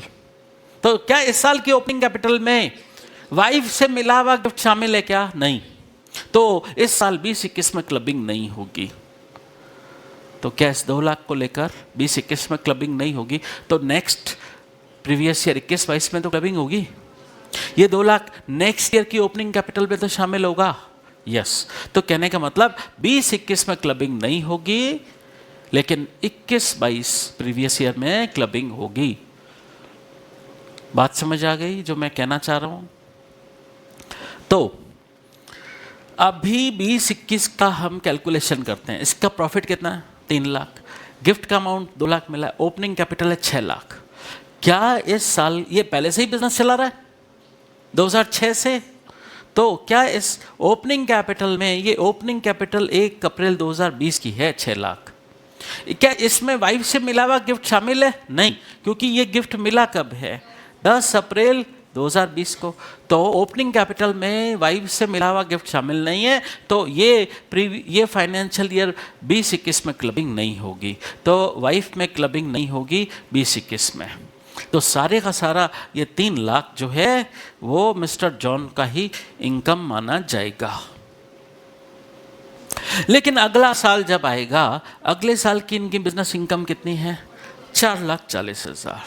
अब नेक्स्ट ईयर में ये अपना कैपिटल अकाउंट बनाए कि मेरा 1 अप्रैल 20 की ओपनिंग कैपिटल 6 लाख और मेरे को 20-21 में मतलब पिछले साल में 2 लाख वाइफ से मिला, वो मेरे कैपिटल अकाउंट में क्रेडिट हुआ। और जो पिछले साल मेरे को 3 लाख का प्रॉफिट हुआ था वो भी तो 20-21 के कैपिटल अकाउंट में क्रेडिट हुआ होगा। तो ये काम ये सब जुड़ चुके होंगे एज ऑन 1 अप्रैल 21। क्या जुड़ चुके होंगे? क्योंकि 1 अप्रैल 20 की ओपनिंग कैपिटल उठा रहे हैं, मेरे को 1 अप्रैल 21 की ओपनिंग कैपिटल चाहिए, क्योंकि मेरा अभी करंट प्रीवियस ईयर क्या है 21-22, तो मुझे 1 अप्रैल 21 की ओपनिंग कैपिटल चाहिए। बट इन्होंने तो मेरे को कैपिटल की डिटेल 1 अप्रैल 20 की दी है कि 6 लाख है। तो ठीक है, मैं कैपिटल अकाउंट अपने लेवल पर ड्रॉ कर लेता हूँ कि मेरा 20-21 का कैपिटल अकाउंट क्या है? ओपनिंग कैपिटल 6 लाख, वाइफ से मिला 10 अप्रैल 2020 को 2 लाख और 20-21 का प्रॉफिट वो भी P&L अकाउंट में क्रेडिट हो जाएगा। तो 1 अप्रैल 2021 की ओपनिंग कैपिटल कितनी हो गई? 11 लाख। क्या इस 11 लाख के अंदर वाइफ का दिया हुआ 2 लाख शामिल है? तो इस साल क्लबिंग होगी। तो क्लबिंग कैसे होगी? क्लबिंग कैसे होगी? 4 लाख अभी इस साल का 4,40,000 इस साल का प्रॉफिट है, इनटू ऊपर गिफ्टेड अमाउंट 2 लाख, नीचे ओपनिंग कैपिटल, तो 80,000। तो 4,40,000 में से 80,000 तो वाइफ में क्लब हो जाना है। 4,40,000 में से चूंकि 80,000 तो वाइफ में क्लब हो जाना है, तो बाकी का ही अमाउंट मिस्टर जॉन को टैक्सेबल होगा 3,60,000। ठीक है, अब ये क्लबिंग की बात हो गई। तो अब फाइनली मेरे प्रीवियस ईयर 22-23 की बिजनेस इनकम कितनी? 3,60,000। किसकी? मिस्टर जॉन की बिजनेस इनकम कितनी? 3,60,000। अब 3,60,000। अब स्टोरी में नया ट्विस्ट, इस साल 21-22 में उनको कैपिटल गेन हो गया, लॉन्ग टर्म कैपिटल गेन, और वो हुआ कब? 20 दिसंबर 2021 को, जब एडवांस टैक्स पे करने की 3 किस्तें जा चुकी थी। तो अब कैलकुलेशन कैसे होगी? अब इनका एस्टिमेट चेंज होगा कि नहीं? टोटल इनकम का होगा। तो करते हैं इनका एस्टिमेट चेंज। अगर पहले हम 2 तरीके से कैलकुलेशन करेंगे, विदाउट एस्टिमेटिंग एलटीसीजी। इनके बिजनेस इनकम 360 है, ठीक है, और हम एलटीसीजी को जोड़ते हैं तो इनकम कितनी? तो अगर एलटीसीजी नहीं जोड़ते हैं तो इनकम इनकी 360, और अगर एलटीसीजी नहीं जोड़ते हैं तो इनकम 360, एलटीसीजी जोड़ते हैं तो 8,60,000। इनकी जीटीआई मान लो डिडक्शन की डिटेल दे नहीं रखी है तो मैंने नील एज्यूम कर लिया, टोटल इनकम आ गई। अब इस पे टैक्स कैलकुलेट कर लो। अब अगर इनकी इनकम 360 ही है, अब तो 360 पे कितना टैक्स बनता है? 2.5 लाख तक 0%। 3,60,000 में से 2.5 लाख हटा दो, कितना आया? 1,10,000। 1,10,000 पे 5%, 5,500 आ गया। अब इस पे आप हेल्थ एंड एजुकेशन सेस जोड़ दो, कितना टैक्स आता है? 5,720। 5,720, ये तो 10,000 से कम है। एडवांस टैक्स के प्रोविजन एसएससी पर कब अप्लीकेबल हो जाते हैं? जब उसकी एस्टिमेटेड टैक्स लायबिलिटी एटलीस्ट 10,000 हो। तो इसे पता ही नहीं था कि मेरा एडवांस टैक्स ज़्यादा जाएगा। लेकिन बताइए, एडवांस टैक्स इसका चेंज हो जाएगा क्या? ये एलटीसीजी का एस्टिमेट आते ही। तो इस एलटीसीजी पर टैक्स कैसे लगाओगे? हम taxation of special income chapter पढ़ चुके हैं। 8,60,000 पर में से जो एलटीसीजी है 5 लाख, उस पे ये स्पेशल इनकम है। स्पेशल इनकम पर स्पेशल रेट से टैक्स लगता है 20%। इस पे 20% हो गया, 1 लाख हो गया। और बाकी की इनकम कितनी है? 3,60,000 माइनस उस पे 2.5 lakh basic income exemption limit, और उस पे टैक्स 5%, 5,500। तो ये आ गया आपका बेसिक टैक्स। क्या इसको रिबेट मिलेगी? 87A की 87A की रिबेट उनको ही मिलती है जिनकी टोटल इनकम 5 लाख को एक्सीड नहीं करती है। इसकी एक्सीड कर गई है, 8,60,000 हो गई है। तो यस, इसको रिबेट नहीं मिलेगी 87A की। तो अब हेल्थ एंड एजुकेशन सेस भी जोड़ दिया, टैक्स इतना आ गया। गवर्नमेंट क्या बोलती है कि ये एलटीसीजी आपको बाद में हुआ। कब हुआ? कब हुआ ये? 20 दिसंबर 2021। तो अब इंस्टॉलमेंट फाइलिंग ड्यू, अब कौन सी किस्त ड्यू है? 15 मार्च वाली। तो 15 मार्च वाली किस्त के साथ आप इसका पे कर दे टैक्स। तो अभी तक कितना एस्टीमेट अवेलेबल है? अब क्या एस्टीमेट आपका बदल चुका है? अब आप एडवांस टैक्स पे करने के लिए लायबल हो चुके हो कि नहीं? बताओ। पहले तो आपको अपने टैक्स लायबिलिटी की होने का कितना एस्टिमेट था कि मेरा टैक्स तो 10,000 के ऊपर जाएगा नहीं। कितना टैक्स बनेगा मेरा? 5,720। लेकिन अब बढ़ गया टैक्स, ठीक है। तो 5,720 का 15% कितना बनता है? 858। राउंडिंग होती है to the nearest multiple of ₹10। मैंने बताया था टैक्स की राउंडिंग होती है to the nearest multiple of ₹10। तो इसको राउंड ऑफ करके क्या कर दोगे? 860, ठीक है। दूसरी किस्त 5,720, 45% जितना भर जाए टैक्स। 15% भर चुका हूं पहले, 45% जितना भर जाए। तो पहले अगर 15% भरा जा चुका था तो अब बैलेंस 30% ही भरना रहेगा। तो अब बैलेंस 30%, 45 मत लिख देना इधर। 15% ऑलरेडी भर चुके, वो तो क्यूमुलेटिव होते हुए आ रहा था, ठीक है। तो 30%, और इसको फिर राउंड ऑफ कर दो। राउंड ऑफ कैसे करना है? To the nearest multiple of ₹10। बता चुका हूँ कैसे होता है। फिर तीसरी किस्त का, अब पहली किस्त 15, दूसरी 45, तीसरी 75। 75 और 45 के बीच में नया कितना है? 30%। तो यहाँ पे 75 नहीं लिखें, 30% लिखें। बात समझ आ रही है? नया और कितना बनता है ये सामने आता जा रहा है। इसको भी राउंड ऑफ कर दिया। अब क्या ये टैक्स का एस्टीमेट था मेरे पास, उसके अकॉर्डिंग अब बाकी का कितना बढ़ना है?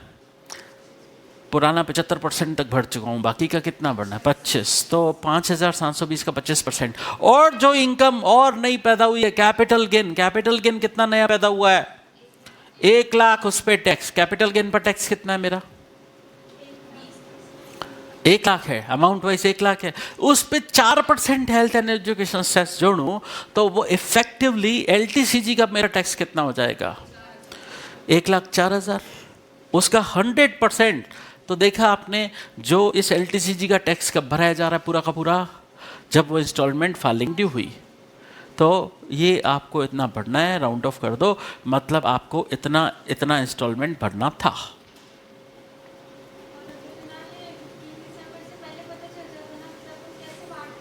कैसे?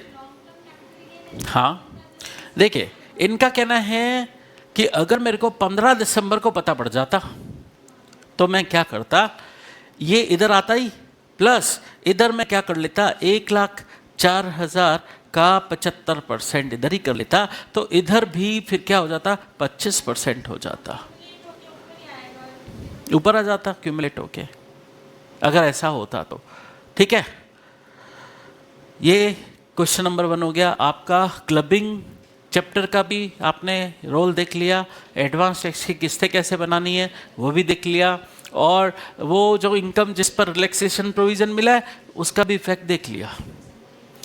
मतलब एक ही क्वेश्चन में आपसे 3 मुद्दों को लेकर पॉइंट डाला गया, 3 पॉइंट डाला गया आपके। ठीक है, चलिए अब क्वेश्चन नंबर 2। ज़्यादा बात इस पर नहीं करूँगा डिटेल में, मैं कैलकुलेशन में नहीं जाऊँगा। आपके हाउस प्रॉपर्टी एक्ट का लॉस है, बिजनेस में भी लॉस है। ठीक है, कैजुअल इनकम भी दे रखी है, लॉटरी की विनिंग। क्या ये लॉस इस कैजुअल इनकम से हो सकते हैं क्या? आपको set of carry forward chapter के हिसाब से चलना है। तो मैंने तो आपको पहले बता रखा है, जो इनकम कैजुअल इनकम है उस पर आप एस्टिस मार्क लगा दो, ताकि आपको ध्यान रहे कि इससे कुछ भी सेट ऑफ नहीं कराना है, कहीं गलती से सेट ऑफ हो ना जाए। ठीक है, और स्पेकुलेटिव बिजनेस इनकम, अब लॉस नहीं है, ये इनकम है। ठीक है, अब सैलरी एड की इनकम दे रखी है आपको, और लॉन्ग टर्म कैपिटल गेन दे रखा है। तो सैलरी हेड से आप हाउस प्रॉपर्टी हेड का लॉस सेट ऑफ करवा सकते हो गया लॉस सेट ऑफ। ठीक है, और ये आपका जो बिजनेस लॉस, नॉर्मल बिजनेस का लॉस हुआ है, आप बिजनेस हेड में दूसरी इनकम कौन सी फॉल कर रही है, स्पेकुलेशन, उससे करवा सकते हो। अभी भी 35,000 बचा हुआ है। ये जो 35,000 बचा हुआ है, पहले आपको इंटर सोर्स कराना है, मतलब हेड में ही सेटलमेंट करना है। अब ये जो 35,000 बच गया है, ये आप दूसरे हेड से करा सकते हो। तो आपने, अब आप दिमाग लगाओ कि मेरी कौन सी इनकम जो हायर रेट से टैक्सेबल है, LTCG पर मेरे 20% टैक्स लग जाएगा, तो मैं इससे सेट ऑफ ले लेता हूँ जो मेरे हायर रेट से टैक्सेबल है। तो LTCG से आपने इसका सेट ऑफ ले लिया, तो कुल मिलाकर, और फिर और भी इनकम आपने लिख दी, टोटल आपकी GTI आ गई। ये मैंने थोड़ा जल्दी में ले लिया, कारण ये सब बातें मैं आपको ऑलरेडी बता चुका हूँ, इस पर मैं आपको प्रैक्टिकल क्वेश्चंस भी करवा चुका हूँ। अब यही आपकी GTI है और यही आपकी टोटल इनकम है, क्योंकि डिडक्शंस अंडर चैप्टर 6 है, इसकी डिटेल अवेलेबल नहीं है, तो GTI ही टोटल इनकम हो जाएगी। अब 5,80,000 पर मेरे को टैक्स निकाल के बताओ। अब आपको पता है इस 5,80,000 के अंदर लॉटरी की विनिंग शामिल है, मतलब कैजुअल इनकम है। कैजुअल इनकम पर टैक्स 30% लगता है, पता है? तो निकाल लो इस लॉटरी इनकम पर 5 लाख पर 30% टैक्स। ठीक है, अब बाकी इनकम, रिमेनिंग इनकम मेरे पास 80,000 ही बची, 80,000 ही बची। 2.5 लाख तक 0% टैक्स लगता है, तो इस 80,000 पर क्या टैक्स लगेगा? 0। बोलो, ठीक है, तो लॉटरी की विनिंग हो गई है, उस पर टैक्स मेरा आया 1.5 लाख, 5 लाख का 30%, और मेरी नॉर्मल इनकम पर टैक्स बन ही नहीं रहा। हेल्थ एंड एजुकेशन सेस इस बेसिक टैक्स 1.5 लाख में ऐड कर दूं, मेरी टैक्स लायबिलिटी हो जाती है 1,56,000। अब सवाल पैदा होता है, मेरा एस्टिमेट लॉटरी विनिंग की वजह से चेंज हुआ, कैजुअल इनकम की वजह से अगर एस्टिमेट गड़बड़ हो तो रिलैक्सेशन प्रोविजन का एडवांटेज मिलता है, मिलता है। पहले तो इनकम और इनकम तो उसके कैजुअल इनकम के अलावा सिर्फ 80,000 की इनकम थी, मेरे को पता था इस पर टैक्स तो बनेगा नहीं। और ये लॉटरी की विनिंग अगर होती है बाद में भी, तो इसमें जो ये इनकम देने वाला पेयर है वो इस कैजुअल इनकम पर सेक्शन 194B में टीडीएस काट लेगा। तो ये इनकम तो ऐसी हुई है जिस पर टीडीएस कट जाएगा सेक्शन 194B में। इस लॉटरी इनकम के अलावा मेरी total income basic income exemption limit से कम है। कितनी है? 80,000 ही है। मतलब ये 80,000 2.5 लाख से कम ही है, तो इस पर मेरा टैक्स तो बनना ही नहीं था। और ये जो लॉटरी की इनकम हुई है उस पर टीडीएस भी कट जाएगा। तो कहने का मतलब एडवांस टैक्स की प्रोविजंस अट्रैक्ट ही नहीं होंगे, क्योंकि उस 80,000 पर मैं टैक्स देने के लिए लायबल था ही नहीं, क्योंकि वो 2,50,000 से नीचे है। और लॉटरी पर तो टीडीएस ही कट जाएगा। तो लॉटरी पर चूंकि टीडीएस कट जाएगा तो मैं कोई भी एडवांस टैक्स की लायबिलिटी मुझ पर आएगी नहीं इस केस में। बात समझे?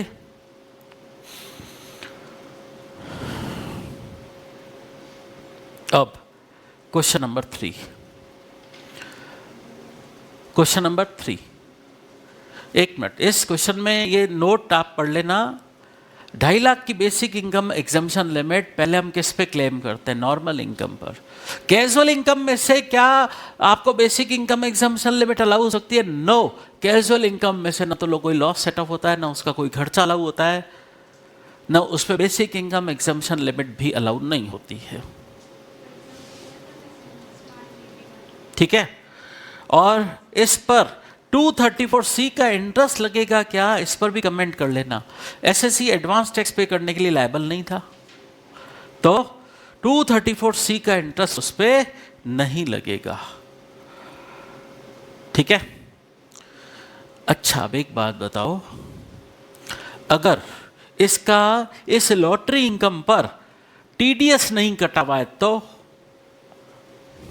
तो ये अपना एडवांस टैक्स भरने के लिए लायबल है कि नहीं है? फिर लायबल है, फिर लायबल है। और क्वेश्चन में फिर आपको ये लॉटरी की विनिंग की डेट दे रखी होनी चाहिए, चेक करना पड़ेगा।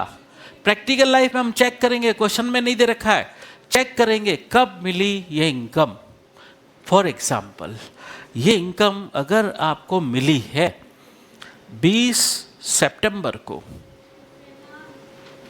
तो अब इंस्टॉलमेंट फाइलिंग ड्यू कौन सी? दिसंबर और मार्च।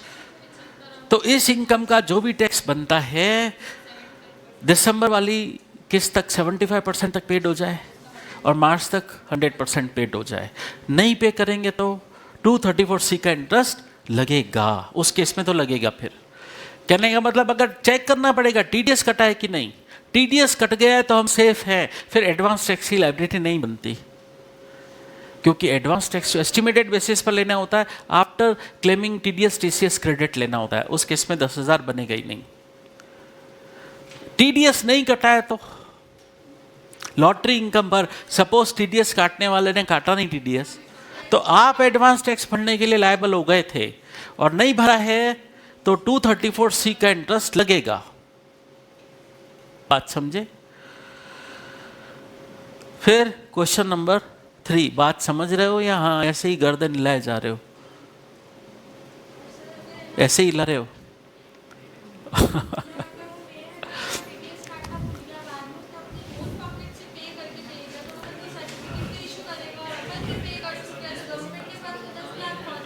डबल मिल गया। गवर्नमेंट यही चाहती है, पेयर आप डिफॉल्ट करो, टीडीएस काटना भूलो, हम आपसे भी लेंगे और जो जिसका बनता है उससे भी लेंगे। लेकिन एक सिचुएशन ये, अगर पेयर टीडीएस काटना भूलता है फिर भी वो अपनी ओन पॉकेट से भरवाता है, पेयर टीडीएस काटना भूला जब काटना था, बाद में गवर्नमेंट ने प्रेशराइज किया तो उसने भरा। उस सिचुएशन में वो टीडीएस सर्टिफिकेट इशू करेगा और उस केस में पेई को टीडीएस सर्टिफिकेट मिलेगा तो वो क्रेडिट ले लेगा ना।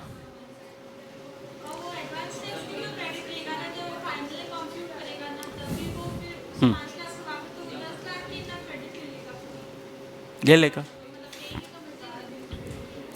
चलिए क्वेश्चन नंबर 3, क्वेश्चन नंबर 3 इधर लास्ट में, इधर क्वेश्चन नंबर 3, चैप्टर एंड होने जा रहा है। क्वेश्चन नंबर 3, मिस्टर शिखर जिनकी एज 52 ईयर्स है, ये इन्फॉर्मेशन दे रहे हैं आपको और कह रहे हैं मेरे एडवांस टैक्स की लायबिलिटी कैलकुलेट करो और मेरी ड्यू डेट क्या होगी बताओ। मेरे को किस किस ड्यू डेट तक कितना कितना एडवांस टैक्स भरवाना है बताओ। इनकी estimated tax liability financial year 21-22 की डायरेक्ट हमने दे दी है 85,000 और इनका टीडीएस कटा हुआ है 15,000। तो 85,000 में से 15,000 लेस होगा तो टैक्स पेमेंट अब भरना कितना निकलता है? कितना? 70,000। 70,000 अभी भी भरना निकलता है। टीडीएस की टीसीएस की क्रेडिट लेने के बाद भी 70,000 भरना निकलता है। तो हमने क्या पढ़ा था? टीडीएस टीसीएस की क्रेडिट लेने के बाद अगर अब भी 10,000 या 10,000 से ज़्यादा भरना निकलता है तो आप पर एडवांस टैक्स के प्रोविजंस अप्लीकेबल हो गए हैं। तो यस, ये एडवांस में टैक्स पे करने के लिए लायबल है। तो कितना भरने के लिए लायबल होगा? 70,000 का 15%, पहली किस्त 15 जून को, दूसरी किस्त 70,000 का 45%, लेकिन ये क्यूमुलेट है, या तो आप इसको ही 30% कर दो, 70,000 का 30% कर दो, या 70,000 का 45% कैलकुलेट करके पिछला जो 10,500 भरा हुआ है वो लेस कर दो, एक ही बात है। ठीक है। फिर तीसरी किस्त कितनी भरेगा? तीसरी किस्त 70,000 का 75%। ठीक है। तो पहले क्यूमुलेटिव कितना भर चुका है वो? 31,500, वो लेस कर दो, बाकी का भरेगा। और चौथी किस्त 70,000 का 100% भरेगा तो 70,000 भरने के लिए लायबल है। तो अब तक का क्यूमुलेटिव 1, 2, 3, अब तक का क्यूमुलेटिव कितना है? 52,500, वो लेस हो जाएगा, बैलेंस भरना निकलेगा। तो इस तरीके से कैलकुलेशन होगी। तो आपसे पूछा क्या था? आपसे पूछा था क्या अब क्वेश्चन का first part, would your answer change if mister Shikhar is eligible for opted presumptive income section 44 AD उसने ऑप्ट कर ली है। तो पूरा का पूरा 70,000 वन शॉट सिंगल इंस्टॉलमेंट, इसको कब तक भरना रहेगा? अब कई लोग पूछते हैं क्या 15 मार्च को ही एग्जैक्ट भरे, पहले नहीं भर सकते क्या? लैंग्वेज गवर्नमेंट की है ऑन और बिफोर, या हम कहें अप टू। ठीक है। तो अगर इस डेट तक भर देता है तो उससे 234C का इंटरेस्ट नहीं लगेगा। ठीक है।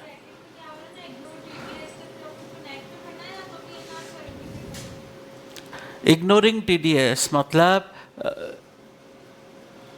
एक मिनट, इस टीडीएस को या इग्नोर टीडीएस वर्ड को आप काट दीजिए या तो। अब क्वेश्चन का सेकंड पार्ट, अगर वो 44 AD उस पर नहीं लग रही है, उस पर 44 AE लग रही है, तो उसको सिंगल वन शॉट का एडवांटेज नहीं मिलेगा। फिर तो ऐसे ही भराना पड़ेगा, 15%, 45%, 75%, 100%, ऐसे ही भराना पड़ेगा। ठीक है। नहीं भराता है तो 234C का इंटरेस्ट लग जाएगा। ठीक है। ये था आपका एडवांस टैक्स चैप्टर।